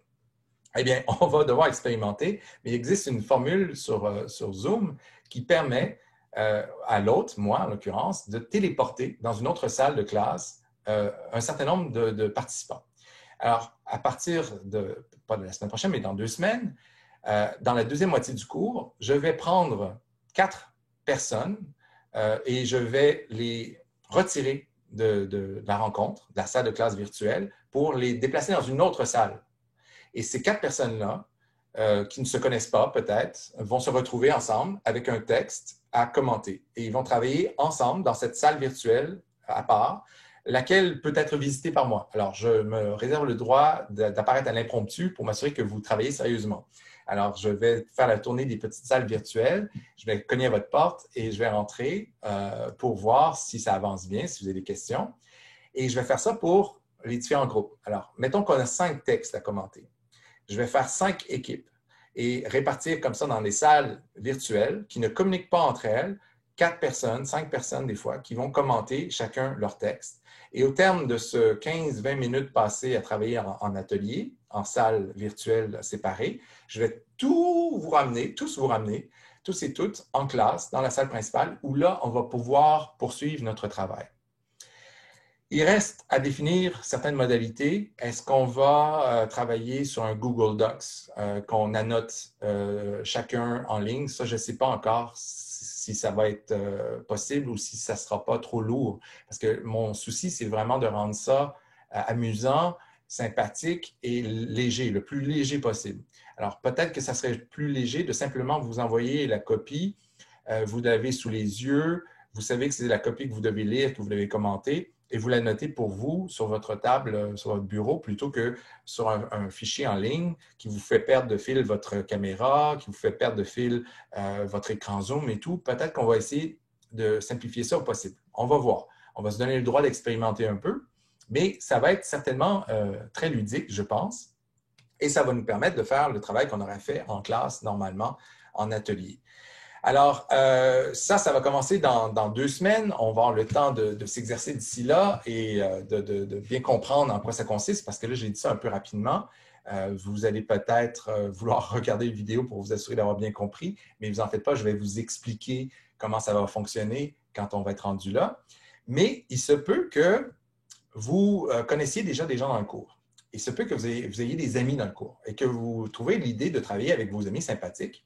Je vous encourage aussi à aller rencontrer des gens nouveaux. Ça peut être très intéressant.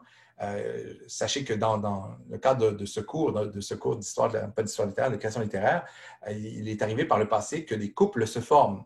Et il y a des gens qui sont encore ensemble aujourd'hui, qui se sont connus dans mes cours à travers ces ateliers-là, qui ont collaboré ensemble. Et voilà, c'est des rencontres qui parfois débouchent sur des trucs étonnants. Donc, ne résistez pas à l'aléatoire, au hasard. Vous pouvez, si vous le voulez, m'écrire et me dire, ben voici, j'aimerais travailler avec telle personne, telle personne, telle personne. Vous pouvez m'envoyer une liste, dire, on s'est parlé, puis on aimerait être ensemble. Alors, quand on commencera les ateliers, je pourrais faire des groupes qui seront préconfigurés, où je dis, bon, ben OK, ces 4-là veulent travailler ensemble, je vais les mettre ensemble. Mais ce n'est pas obligatoire. Et la plupart du temps, ça va être aléatoire et ça ne sera pas les mêmes coéquipiers. Il se pourrait très bien que vous fassiez le tour de la classe avant la fin du trimestre, que vous ayez fait du travail d'équipe avec chacun des membres de la classe. Et je pense que c'est bien ici de rencontrer différentes personnes, d'apprendre à travailler, collaborer avec différentes personnes. Je pense que ça va rendre ça encore plus stimulant.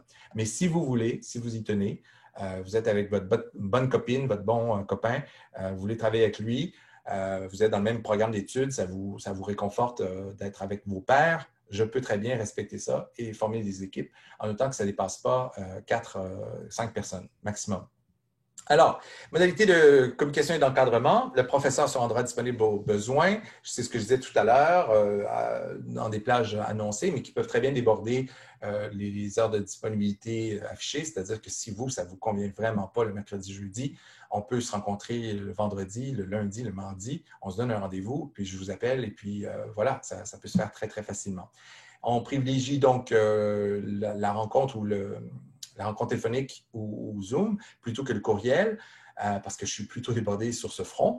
Et on évite d'envoyer des courriels le week-end, sans quoi je n'y réponds pas de toute manière. Alors, je pratique cette hygiène essentielle à ma survie psychologique de ne pas lire et relever mes courriels le week-end. Donc, ce n'est pas la peine d'écrire à ce moment-là, je ne répondrai pas. Je ne vais même pas les lire. Date importante pour la session, début du cours, c'est aujourd'hui. Date limite pour l'abandon du cours sans mention d'échec, c'est le 9 novembre. Semaine de relâche, 13-16 octobre. Date de fin de cours, le 17 décembre. Vous serez ravis et soulagés. Oh, ma caméra s'est fermée. Attendez, je vais vous ouvrir ça à nouveau. C'est quelque chose qui se produit parfois. C'est bon que je m'en rende compte parce que ça pourrait être pénible autrement. Alors, vous serez soulagé d'apprendre qu'il n'y a pas d'examen final dans le cadre de ce cours. Donc, ouf, on peut respirer. Le 17 décembre, essentiellement, vous avez à rendre votre copie. Alors, je viens de remarquer qu'il y a un commentaire de Marie Brisson ici qui dit « Je suis désolé, de mon côté, ça va vraiment beaucoup et ça me déconnecte pour rien. » Il se pourrait que ça se produise parfois. Assurez-vous d'avoir une connexion forte. Vous pouvez faire un test de vitesse, alors que vous soyez avec Vidéotron ou pas. Vous pouvez aller sur Google et faire test de vitesse Vidéotron. C'est un outil proposé par Vidéotron, mais qui marche avec d'autres fournisseurs d'accès, qui va vous dire à quelle vitesse votre Internet fonctionne. Alors, si vous avez plus de 10 MB par seconde, c'est largement suffisant. En fait, Zoom nécessite 1,5 MB par seconde pour fonctionner. Alors, à partir du moment où vous avez une connexion au-dessus de 1,5 MB, ça devrait très bien fonctionner. Excuse-moi, Luc. Oui, allez-y. Il y a une chose aussi, là, c'est qu'il faut avoir la dernière version de Zoom. Il y a des gens qui ont des versions précédentes.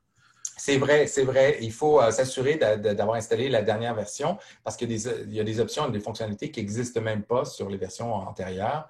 Et ce n'est pas optimisé, ça peut planter plus sûrement. Il y a des bugs, oui. Oui, tout à fait. Donc, c'est toujours très sage. Quand on vous propose, normalement au démarrage, on vous propose s'il y a une mise à jour ou après la séance de faire une mise à jour, faites-la. Essayez d'avoir la dernière version. C'est certainement la version la plus stable la plupart du temps. Donc, vous en faites pas et si ça bug au point où c'est intenable, revenez plus tard sur le site Moodle, allez voir le lien vers la vidéo. Vous allez pouvoir retrouver le contenu intégral du cours et vous n'aurez pas perdu grand-chose, j'espère en tout cas. C'est sûr que pour les ateliers, ça va fonctionner autrement. Mais à ce moment-là, assurez-vous d'avoir une connexion solide, quitte à vous brancher directement sur une prise Ethernet. Il y a des routeurs qui permettent ça avec un câble, vous branchez directement dessus. Ou sinon, aller dans un lieu où vous êtes assuré d'avoir une excellente connexion. Chez papa, chez maman, qui a un routeur solide, avec une connexion vraiment rapide, ça dépend aussi de vous un peu. Ce n'est pas juste les outils de travail qu'on emploie, c'est aussi les choix que l'on fait de s'installer dans un café public avec 200 personnes autour qui siphonnent la même bande passante ou isolé dans un coin très près du routeur. Alors, voilà pour ça. Le calendrier du cours va comme suit. Aujourd'hui, c'est essentiellement la présentation du cours et la discussion du syllabus, et on va essayer de boucler ça rapidement. On a parlé déjà de l'écriture, l'inspiration, l'engagement créatif. La semaine prochaine, on va parler de la création et de l'écriture sous contrainte. Et ce sera la remise du premier devoir. Alors, je sais que c'est raide un peu, ça commence raide. Premier devoir dès le premier cours. Mais c'est important parce que comme on va travailler en atelier à partir dans 2 semaines, on va avoir besoin de texte à se mettre sous la dent. Et pour ça, il faut commencer déjà à produire. Vous en faites pas, je vais le décrire, ce premier travail, tout à l'heure, et vous allez voir qu'il est tout à fait facile. C'est probablement le texte le plus facile à écrire de tout le trimestre. OK? Donc, rassurez-vous, ventilez un peu, respirez à fond, ça va bien se passer. La création et l'écriture sous contrainte, c'est l'objet de notre cours de la semaine prochaine. On va voir à quel point la contrainte peut être finalement stimulante. Le 17 septembre, on va parler de la nouvelle, on va la définir et en présenter les particularités. Et on va commencer à revenir sur les textes qui auront été soumis le 10 septembre. On va déjà pouvoir les commenter. Tout à l'heure, j'ai expliqué selon quelle modalité on va remettre ces devoirs. Vous allez voir à quelle adresse il faut les envoyer, de quelle manière. Je reviendrai là-dessus. 24 septembre, la construction de l'histoire, thème et personnages, avec remise du travail numéro 2 et discussion du travail numéro 1. Alors, ce que je fais, c'est que je retiens un certain nombre de textes en atelier et on les commente, mais je ne peux pas tous les retenir. Je retiens que les plus intéressants, pas parce que c'est les meilleurs nécessairement, mais c'est ceux qui me permettent de présenter certains aspects récurrent de votre écriture. Ah, vous voyez, vous avez tendance à faire ça. Ah, les gens ont choisi d'interpréter la consigne de cette manière-là. Ah, j'ai dit récit anecdotique et vous, vous ne faites pas exactement un récit anecdotique, c'est plutôt une épiphanie de souvenirs. Et voilà, et j'essaie d'illustrer différents points pour appuyer le contenu pédagogique. Donc, ce n'est pas toujours un choix qui est basé sur les meilleurs. Et chacun d'entre vous, normalement, dans le trimestre, devrait voir au moins une fois son texte projeté et partagé avec les autres. Alors, attendez-vous à ça. Il y en a qui ont peur de ça, mais rassurez-vous, ça se passe toujours très, très bien. Alors, vous avez le cours du 1er octobre qui est consacré à la narration. Le 8 octobre, c'est le dialogue. Remise du travail numéro 3. 15 octobre, c'est la relâche. Description et écriture, 22 octobre. La poésie, le 29 octobre. Remise du travail numéro 4. Et à chaque fois, bien sûr, de travail en travail, je vais annoncer sur quoi portera le prochain travail. Là, je ne vous le dis pas tout de suite, mais grosso modo, il va être question de poésie, il va être question de nouvelles, il va être question de dialogue et je vous annoncerai, bien sûr, 2 semaines avant, qu'est-ce qui est attendu pour plus tard. Vous avez un essai éventuellement. Il est question de ça au 5 novembre, l'art de l'essai, avec retour sur le travail numéro 4. 12 novembre, on parle de l'écriture appliquée à d'autres médias parce qu'on peut très bien écrire pour le cinéma, pour le théâtre, pour la bande dessinée, pour la publicité aussi, le multimédia, des jeux vidéo. Il y a de plus en plus de gens qui écrivent des scénarios très, très complexes, très élaborés de jeux vidéo. Et c'est une industrie qui est en train de dépasser, je pense qu'elle a déjà dépassé en fait le cinéma dans ses budgets. Il y a de quoi faire. Hein? Puis les jeux sont de plus en plus élaborés, complexes, avec des histoires là, qui ouvrent des perspectives innombrables sur des mondes d'une complexité ahurissante. Donc, quelqu'un qui veut pratiquer l'écriture dans ce cadre pourrait profiter d'une réflexion là-dessus. 19 novembre, écriture appliquée à d'autres médias. Suite et fin, il serait question notamment de la chanson, de la bande dessinée, le roman graphique. On va, à partir du 26 novembre, faire des rencontres individuelles. Normalement, ça se passe dans mon bureau, mais là, ça va se passer en bureau virtuel, via Zoom. On va donner une plage horaire et on va parler ensemble de votre travail final, qui va être un travail plus ambitieux, plus long, où vous aurez besoin d'être aiguillé, où vous aurez besoin de vous faire dire, OK, ça peut marcher, mais ça, c'est dangereux. Je vous conseille plutôt de la prudence et d'opter pour une structure plus simple pour votre travail final. Je vous expliquerai en temps et lieu en quoi ça consiste. On va prendre les rendez-vous dans la semaine du 19 novembre, grosso modo, et ça va s'étendre sur 2 semaines. Ça va être des rencontres avec chacun d'entre vous qui vont durer 10 à 15 minutes, rien de trop sorcier, et qui vont se tenir à l'heure habituelle du cours. Le 10 décembre, c'est notre rencontre avec un écrivain, Paul Kazak, qui va nous parler de son parcours d'écrivain, donc d'éditeur et son passage chez nous en lettres, j'espère. Et le 17 décembre, une petite synthèse. Ce ne sera pas un cours complet, mais on va boucler la boucle et ce sera l'occasion de remettre votre travail final. Voilà pour le calendrier. Vous avez la pondération ici. Vous avez des travaux qui comptent pour 10 % à chaque fois. Donc, ce n'est jamais trop engageant. Si on se casse le nez, on ne se le casse pas trop fort. Le premier travail qui est attendu pour la semaine prochaine compte pour 10 %. Et déjà, on vous annonce les sujets. Je ne me souvenais pas que je m'étais moi-même auto-scoopé. Vous avez expérimenté le récit de soi. Vous allez avoir comme premier devoir, et je vous le dis tout de suite, d'écrire un récit autobiographique, en fait, d'écrire une anecdote autobiographique, un souvenir de votre enfance. Alors, on pourrait dire ça comme ça. Il s'agit pour le premier devoir d'écrire dans un texte de 1 à 3 pages un souvenir d'enfance. Et là, on s'entend, l'enfance, c'est quand vous êtes petit. Hein. Des fois, il y a des gens qui m'écrivent des souvenirs d'enfance qui sont plutôt des souvenirs d'adolescence, où ils ont 17-18 ans. Je comprends que quand on est plus vieux, 17-18 ans, ça semble encore l'enfance, mais ce n'est pas l'idée que je me fais de l'enfance, tout à fait. Et je vous inviterais plutôt à privilégier des souvenirs avant peut-être 12 ans, mettons. Et pour vous donner une idée, j'avais moi-même eu ce devoir à faire. C'était le premier devoir en création qu'on devait faire dans le cours de création d'Yvon Rivard à McGill. Et ça peut être quelque chose de très, très simple. Vous n'avez pas besoin de faire quelque chose d'original qui se démarque. On ne choisit pas toujours sa vie. Hein. Des fois, notre vie est très simple et banale. Et j'étais parti d'un exemple très, très banal. Et pour vous rassurer, vous dire comment ça peut être simple, je vous le donne. Il s'agissait en fait d'un cours que j'avais suivi en 3e année. enfin d'une classe de sciences naturelles par mon professeur Louis André, qui nous parlait du système solaire ce jour-là. Et moi, j'étais très, très intéressé par l'astronomie et j'écoutais très attentivement parce que tout ce qui concernait les étoiles et l'univers me fascinait. Et à un moment donné, elle parlait du Soleil et j'ai cru bon d'intervenir pour faire valoir mes connaissances. Et je dis, oui, mais Louis-André, il faut souligner que le Soleil, c'est une étoile, en fait. Et là, Louis-André me regarde, mais non, Luc, le Soleil, ce n'est pas une étoile. Le Soleil, c'est une grosse boule de feu. Mais les étoiles, c'est des petites lumières qui scintillent au loin. Et là, j'étais catastrophé. Un adulte venait de dire une fadaise. Et je savais que c'était une fadaise. Je savais que c'était complètement absurde.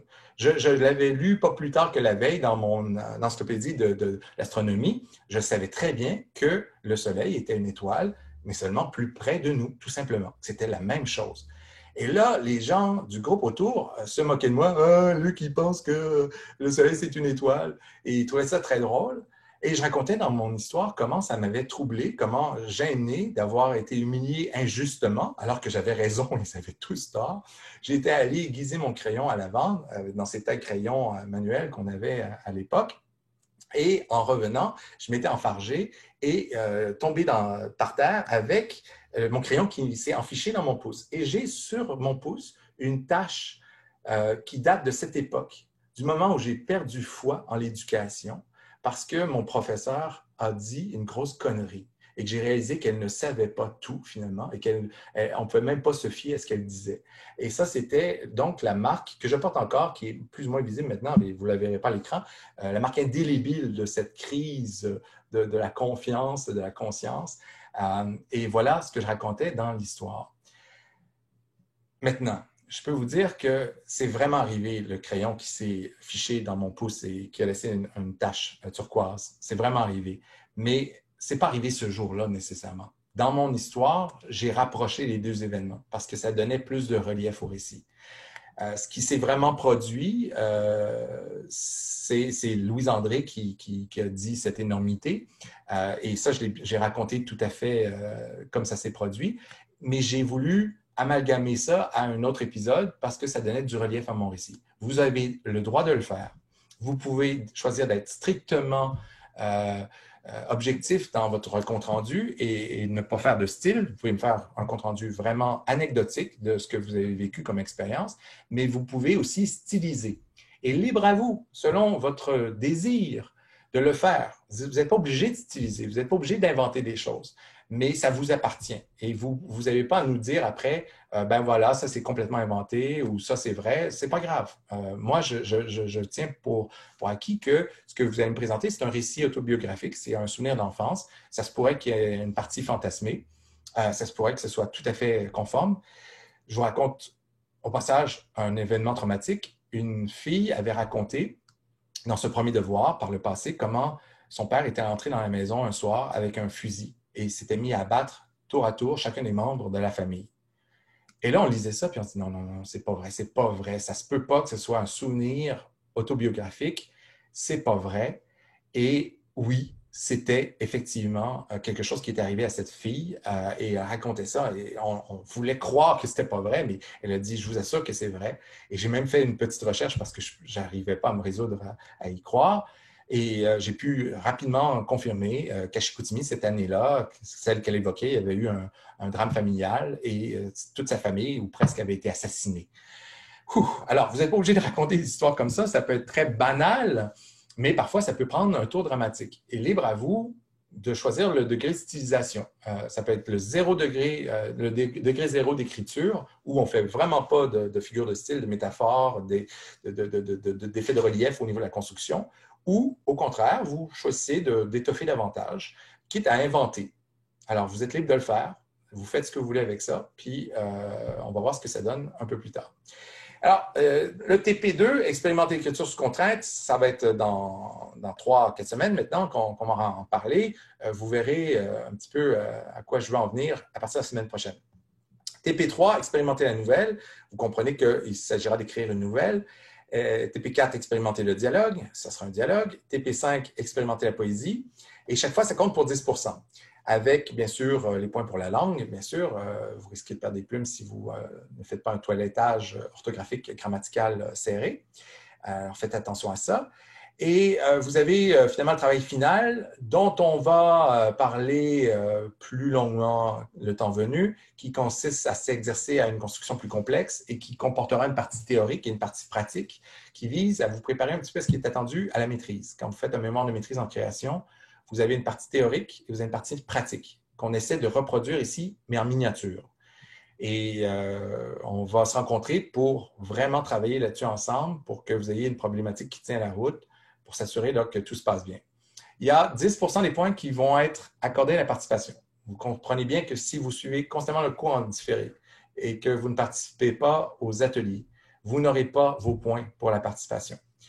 C'est aussi simple que ça. Ce cours, pour exister, pour fonctionner, a besoin de votre investissement, de votre présence, de votre participation active. Et c'est pour ça qu'il y a 10 des points qui sont accordés. Et ça peut faire toute la différence entre un bon résultat ou un moins bon résultat à la fin, entre un A ou un B. 10 des points, c'est beaucoup. Et je vais être très attentif à qui est là au rendez-vous, qui participe aux ateliers. Et si vous n'êtes pas là, vous allez nécessairement perdre des points. Alors, ce serait dommage de sacrifier ces points bonus, finalement, qui sont acquis du moment que vous êtes là et que vous participez. Vous n'avez même pas besoin de faire des commentaires brillants, pertinents. Vous avez juste besoin d'être présent et de participer aux ateliers pour aller chercher ces points. Alors, 5 courts travaux de création de 1 à 3 pages chacun, ou selon les indications données, seront évalués lors de la session. Ces travaux devront être remis selon le calendrier et compteront pour 50 de la note finale. Les étudiants sont tenus de fournir une copie par courrier électronique, création littéraire de chacun de leurs textes pour présentation éventuelle à l'ensemble du groupe. Alors, normalement, je demandais la remise d'une version papier et la version électronique simultanément. Avant le début du cours, je devais avoir reçu les deux. Mais là, bien sûr, on est en virtuel, donc j'attends une version électronique à l'adresse création. Il n'y a pas d'accent, là. Faites attention, vous écrivez avec un accent, ça ne parviendra pas. Et si vous avez bien fait votre adressage, vous allez recevoir un accusé de réception automatique. Ce n'est pas moi qui l'envoie, c'est Google qui tout de suite vous dit « message reçu ». C'est signé par moi, là, mais c'est un message automatique.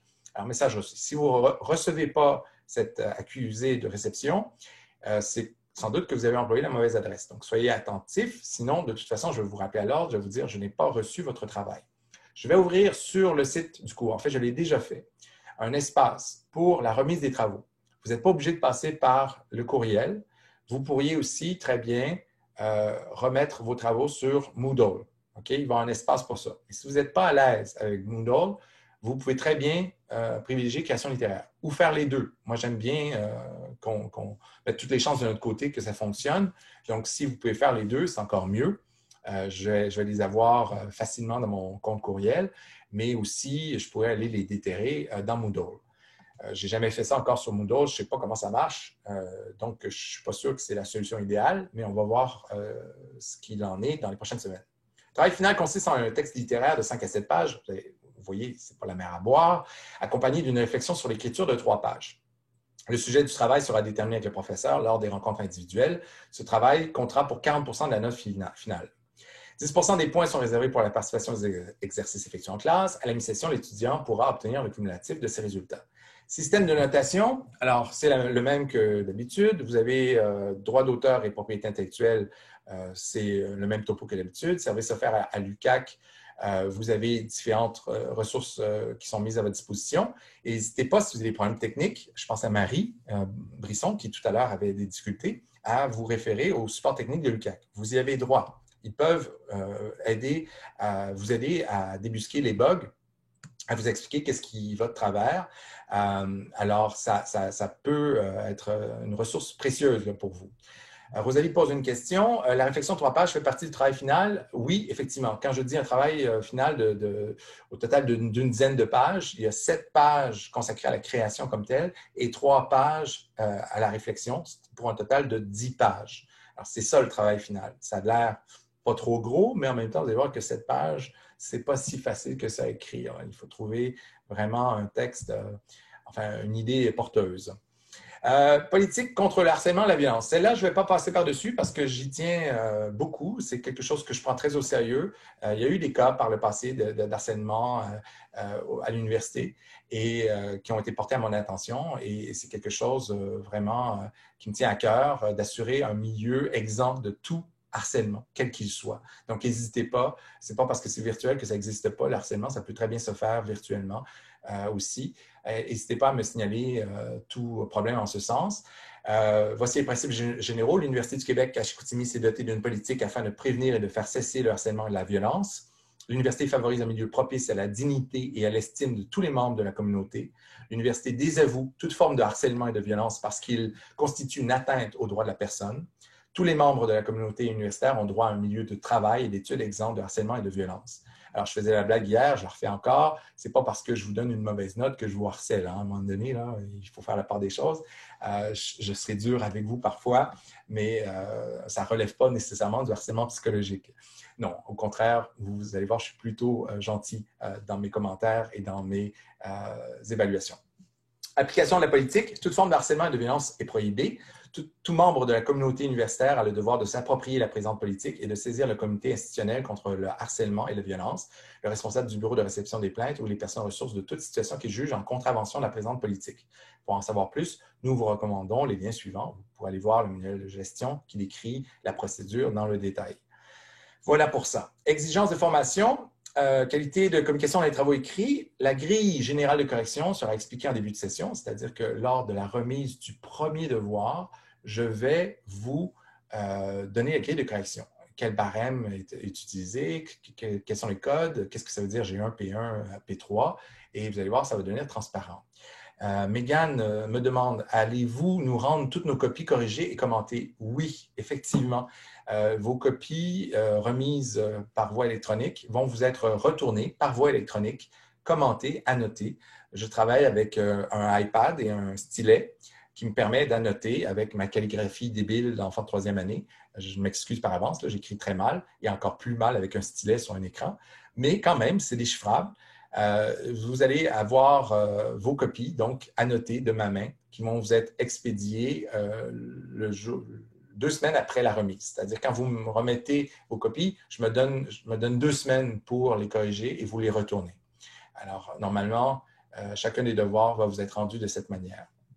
Alors, la grille générale de correction sera expliquée en début de session en vertu du principe selon lequel on ne saurait jouer d'une langue, même pour la subvertir, sans la maîtriser quelque peu. Une attention particulière sera portée à la qualité du français, surtout d'un point de vue lexical et syntaxique. C'est la seule dimension du cours dans laquelle le professeur adoptera une posture vraiment normative. 20 % des points attribués aux travaux sera réservés pour noter la qualité du français. C'est la même politique qu'ailleurs au département. Vous trouvez ça sévère peut-être, mais certains cégeps appliquent la règle du 30 %. Alors, 20 % c'est quand même assez gentil, toute proportion gardée. Règles concernant le plagiat dans les travaux individuels et les travaux en équipe, ça ne m'inquiète pas trop, quoique, bon, ça existe aussi en création. Quelqu'un pourrait, en panne d'inspiration, s'aventurer à plagier un passage de Victor Hugo. Une très mauvaise idée, je pense que je pourrais le reconnaître assez facilement. Et quand on trouve une expression, une formule, une image qui nous semble vraiment inusitée, et originale et forte, il nous arrive, nous, professeurs, d'aller placer cette phrase dans Google pour faire une recherche rapide pour voir si ça n'a pas été employé ailleurs. Donc, ça ne vaut pas le coup. Vous risquez l'expulsion du cours, du programme et de la note 0, et ce n'est jamais une bonne idée. Alors, on essaie au contraire de faire preuve d'originalité. Règle de présentation des travaux. Les travaux remis devront se conformer au guide de présentation d'un travail universitaire. C'est plus ou moins pertinent parce que dans un cadre comme le nôtre, il n'y a pas de note de bas de page vraiment. Oui, je m'attends à une page de présentation parce que c'est dans les règles, c'est dans les normes, mais vous n'êtes pas obligé de structurer votre texte suivant un protocole savant et tout. Il y a une certaine licence possible dans la création où vous pouvez choisir de jouer avec les marges, de jouer avec la police. De toute façon, ça m'arrive souvent de reformater vos textes avant de les présenter en classe. Donc, si c'est trop extravagant, je vais changer tout ça pour du FAD Times New Roman, police 12. Donc, amusez-vous, mais quand même, respectez minimalement le protocole. travail remis à M. Luc Vaillancourt dans le cadre du cours Création littéraire, tel qu'indiqué dans le document de guide de présentation de travail universitaire. Règles concernant les retards dans la remise des travaux, qu'il soit ici précisé qu'à moins d'une entente explicite avec le professeur et pour des motifs sérieux, la date de remise des travaux est impérative et qu'une dérogation à cet effet entraînera une pénalité de quelques 10% des points par semaine de retard. Alors là, il faudra être sérieux. J'ai besoin de vos textes pour travailler. On ne peut pas faire les ateliers si on n'a pas les textes. Donc, j'ai vraiment besoin que vous respectiez les dates de tombée. Et il y aura des points perdus si vous ne suivez pas, bien sûr, ce protocole. Lecture obligatoire. C'est la première fois que je m'aventure vraiment à imposer ça depuis longtemps.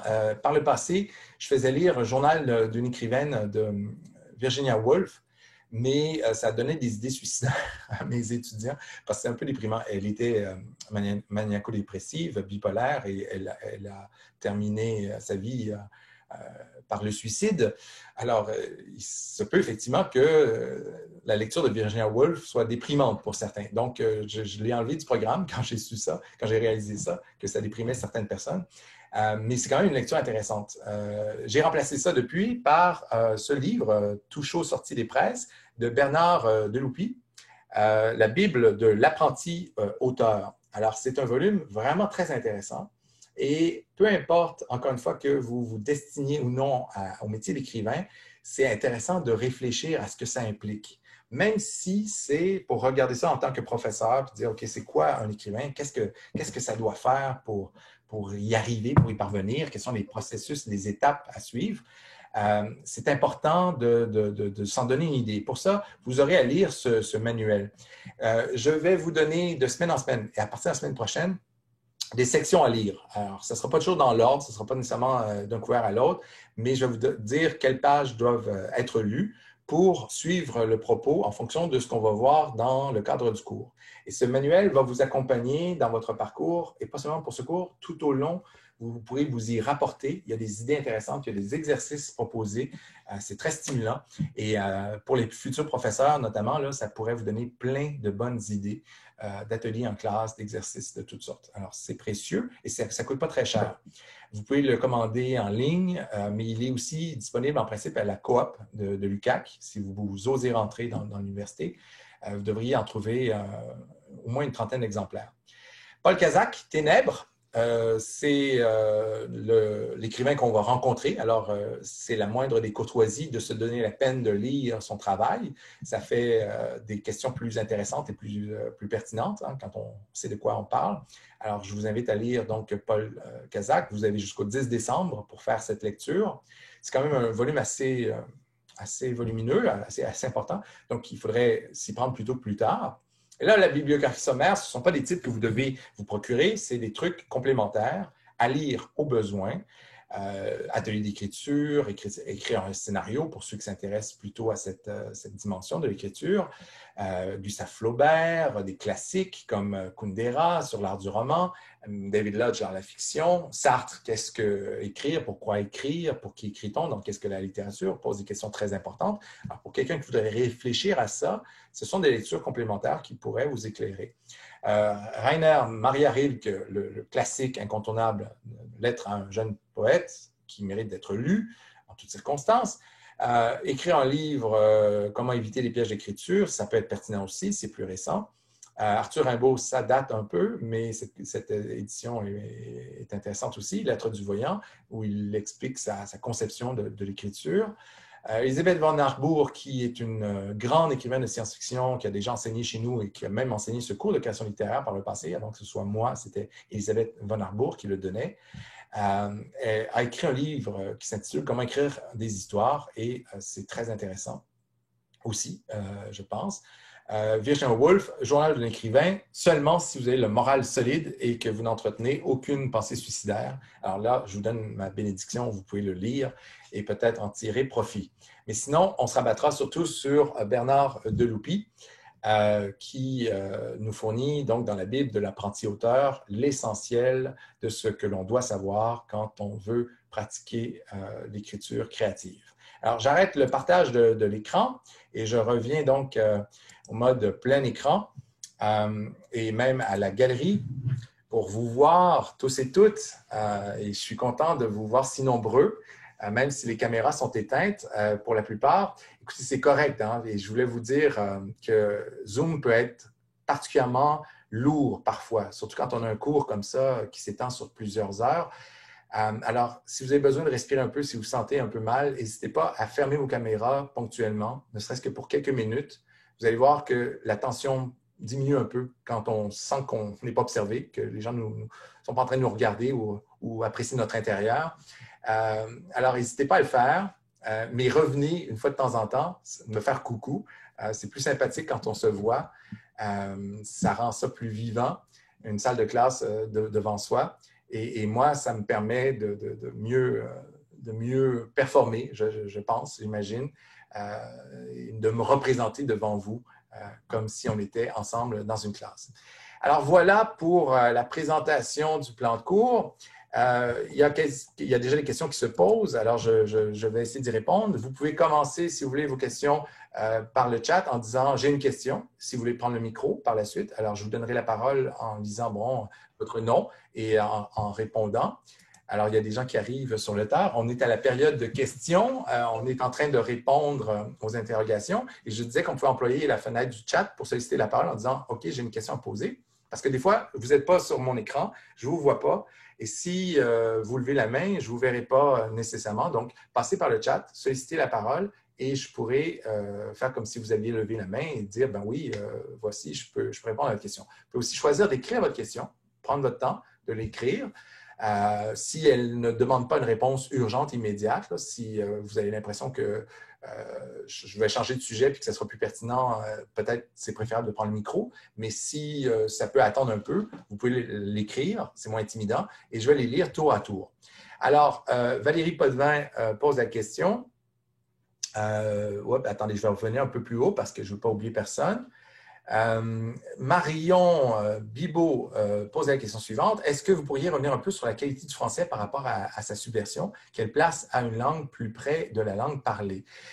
C'est une question très pertinente parce que vous êtes nombreux souvent à opter pour le joual dans vos écrits et je suis absolument ouvert à ça. J'apprécie beaucoup, mais il faut absolument se conformer aux conventions du joual. Il existe des conventions orthotypographiques et on ne peut pas écrire Chris de toutes les manières possibles et imaginaires, les différents sacres et tout.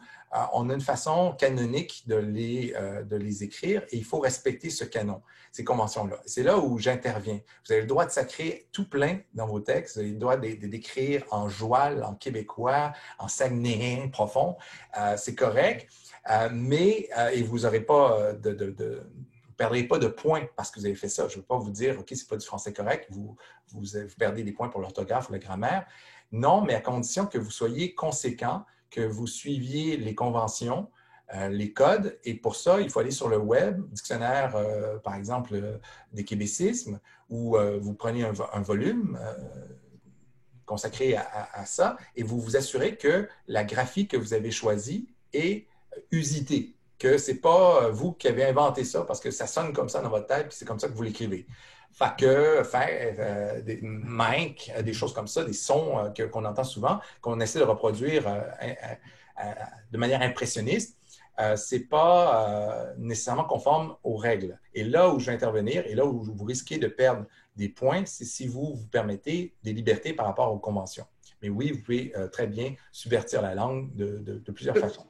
Il y a des fois où... Excusez-moi, Oui, allez-y. Ah non, je pensais que ça allait changer de sujet, mais c'était pour juste poursuivre un peu là-dessus. Encore si ça fait du sens, est-ce qu'on peut se permettre un peu des néologismes ou... Oui, tout à fait. Tout à fait. Jouer avec des mots, inventer des mots si ça fait du sens puis que c'est comprenable. Absolument. Le poète, notamment, aime beaucoup inventer des mots nouveaux et ça serait vraiment castrateur de ma part de dire attention, ce mot-là n'existe pas et de vous enlever des points pour ça. On joue avec les sonorités aussi et c'est un procédé littéraire, parfois la faute volontaire. Et je suis capable de le concevoir. Et parfois, ça va m'arriver de vous enlever un point. Et si vous trouvez que c'est injuste, Prenez des gants blancs, mais vraiment blanc, blanc, blanc, et faites attention parce que c'est toujours dangereux d'aller contester sa note auprès du professeur.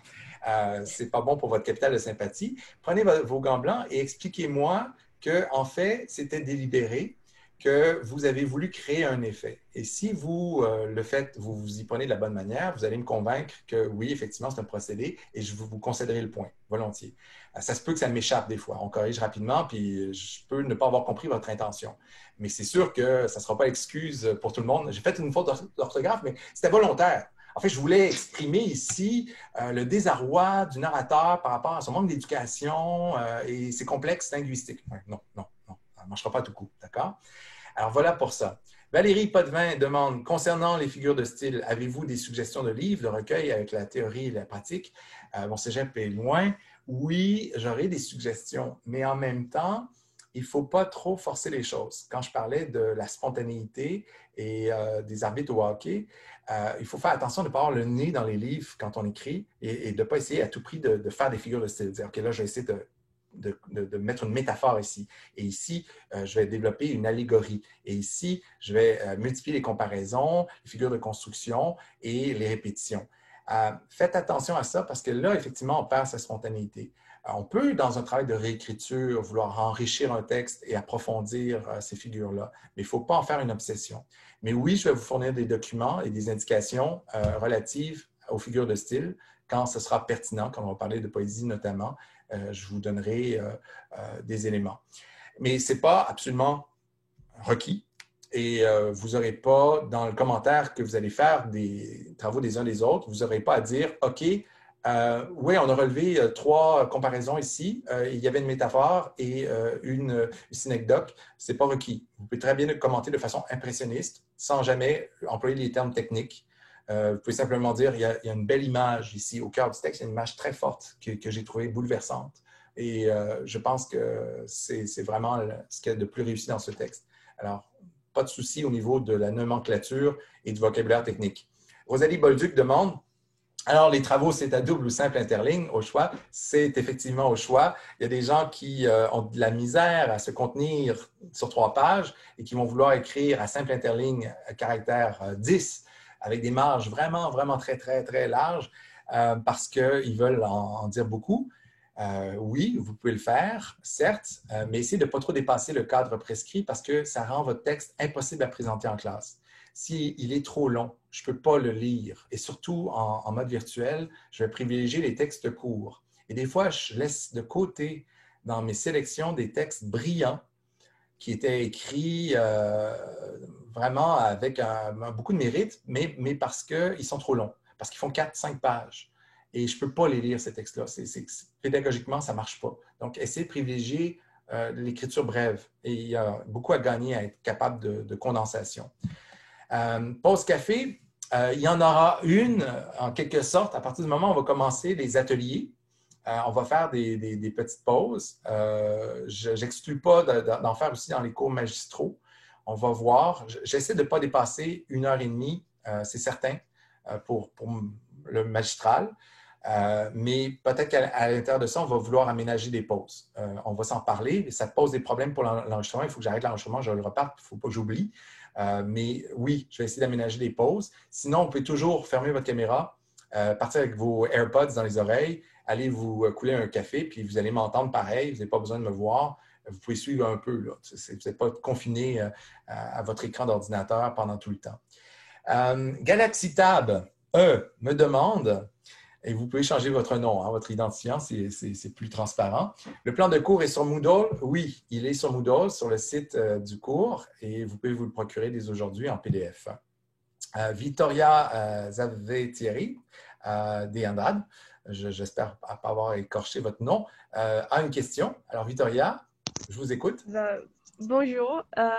Ma question, c'est concernant les lectures obligatoires. Bon, je suis une étudiante internationale et pour le moment, je suis au Brésil. Donc, je pense pas que j'ai accès pour acheter les lectures. Est-ce que, vous savez, c'est disponible en ligne? Je vous rassure tout de suite, il existe un truc que j'ose à peine recommander là, parce que j'ai des problèmes éthiques avec ça, mais Amazon.com est une plateforme internationale qui vous distribue, qui vous envoie comme ça un peu partout dans le monde ses livres. Et c'est un éditeur français important, c'est Armand Collin. Alors, Ouais, je viens de le chercher sur Amazon, il n'est pas disponible au Brésil. Donc, il n'est pas disponible au Brésil. Sinon, ça peut être expédié, en format électronique aussi. Alors, si vous avez de la difficulté à vous le procurer, cherchez la version électronique sur différentes plateformes. On peut l'acheter sur Amazon, France, Canada et autres en version électronique et donc le télécharger sur votre iPad et le lire comme ça. Alors, ça peut très bien se faire. Je sais qu'il existe une version numérique, donc en principe, vous devriez être capable de le trouver. Si vous n'y arrivez pas, n'hésitez pas à me faire signe. Je vous enverrai un lien. Voilà, on pourra procéder comme ça. Ou sinon, j'irai au bureau de poste et je vous enverrai mon exemplaire personnel et vous me payerez plus tard. Voilà pour ça. Merci. Plaisir. Alors, Rosalie demande, mais pour les travaux, est-ce que ça prend une introduction, développement, conclusion? Non, parce que vous êtes dans la création.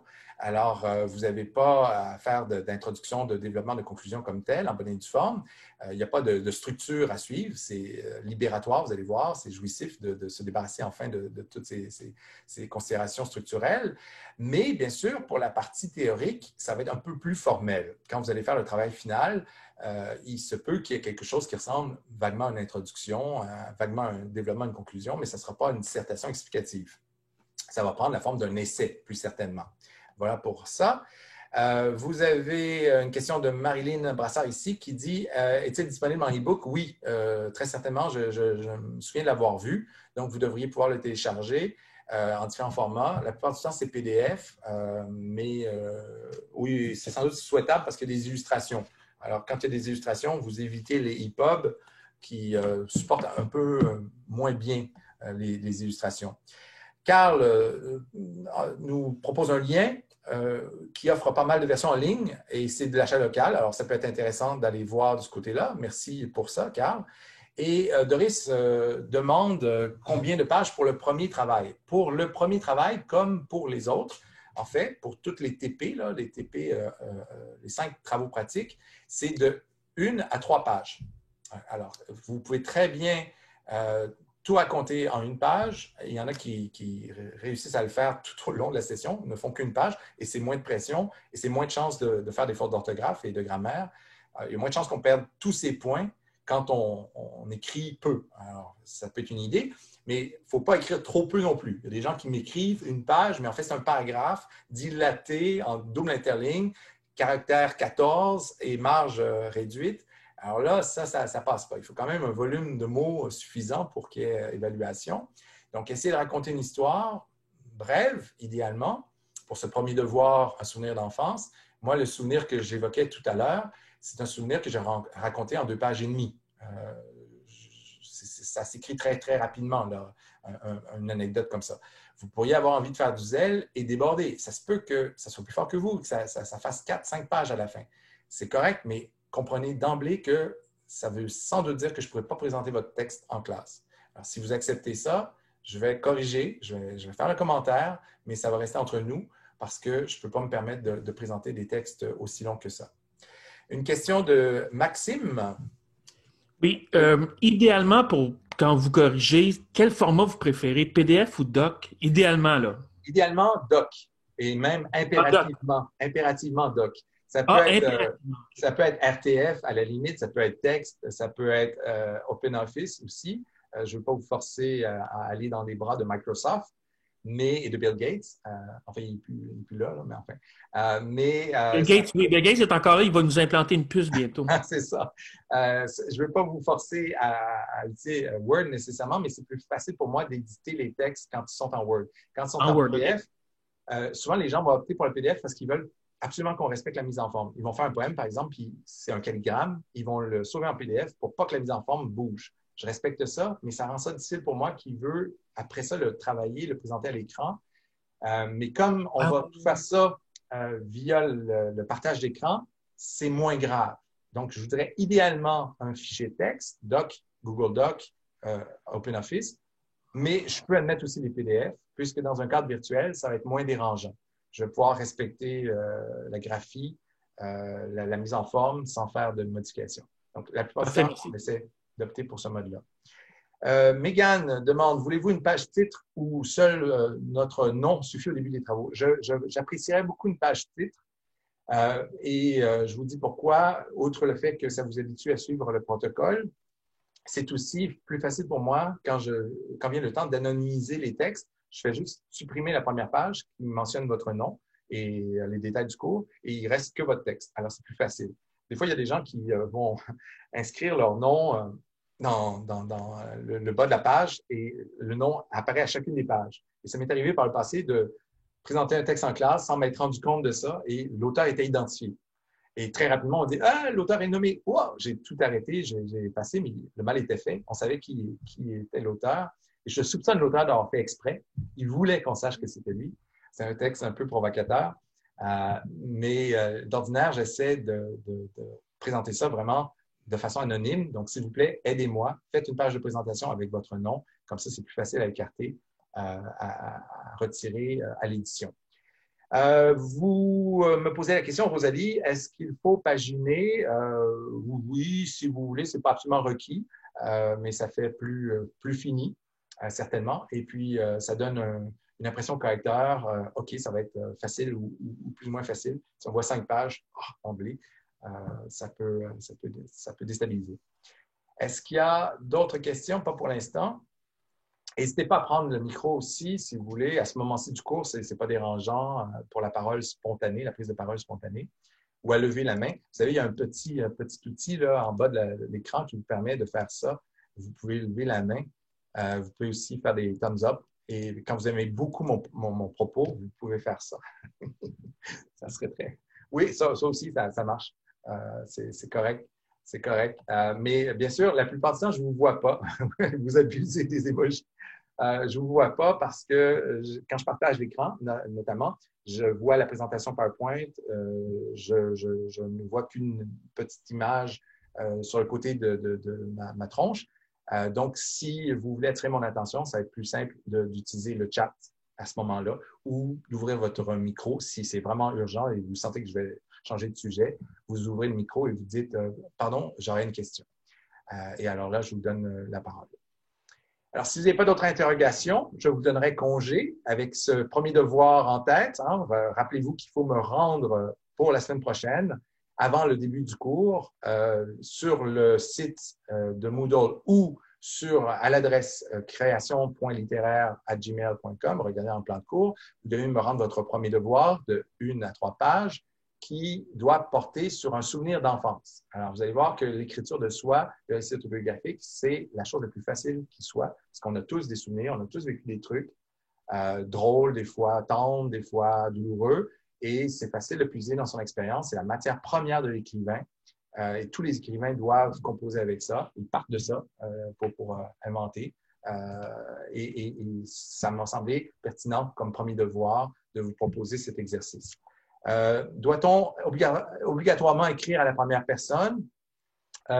Non, dans la mesure où j'autorise un certain degré de stylisation. Et c'est sûr que normalement, une anecdote, ça se raconte à la première personne, un souvenir d'enfance a fortiori, mais si vous voulez opter pour un degré de style plus élevé et vous voulez écrire une narration à la troisième personne pour créer un effet de distanciation, je trouve ça tout à fait intéressant et je ne considérerais pas ça comme une faute. Okay? Alors, ça ne sera pas manquer à la consigne que d'opter pour la troisième personne ou la deuxième personne ou quelques personnes que ce soit. Donc, vous pouvez vous permettre ces effets de stylisation. C'est tout à fait admis. Alors voilà, c'est ce qui complète notre premier cours. Je vous remercie de votre présence et de votre attention. Et je vais essayer tout au long du trimestre de rendre nos rencontres dynamiques, chaleureuses et amusantes. Merci et bonne journée à tous et à toutes. Merci. Ciao. Merci. Au revoir, Carole. Au revoir, Maxime. Bonne journée. Bonne journée à vous. Salut. Salut, Victoria. Merci. Bye bye. Merci. C'était fun. Merci, vous deux. Merci. Merci, mais Noémie. nous, on avait une question dans le fond. Allez-y, allez-y. Dans le fond, vu qu'on habite ensemble, on va probablement tout le temps partager mon ordinateur. Donc, on se disait pour les ateliers, c'est correct si Tout à fait, ça va simplifier le travail. Vous serez probablement l'équipe de 5, justement. Là. Donc, ça va aller de soi. Très bien. Merci. Merci. Plaisir. Au revoir. Merci. Merci, au revoir. Merci Valérie.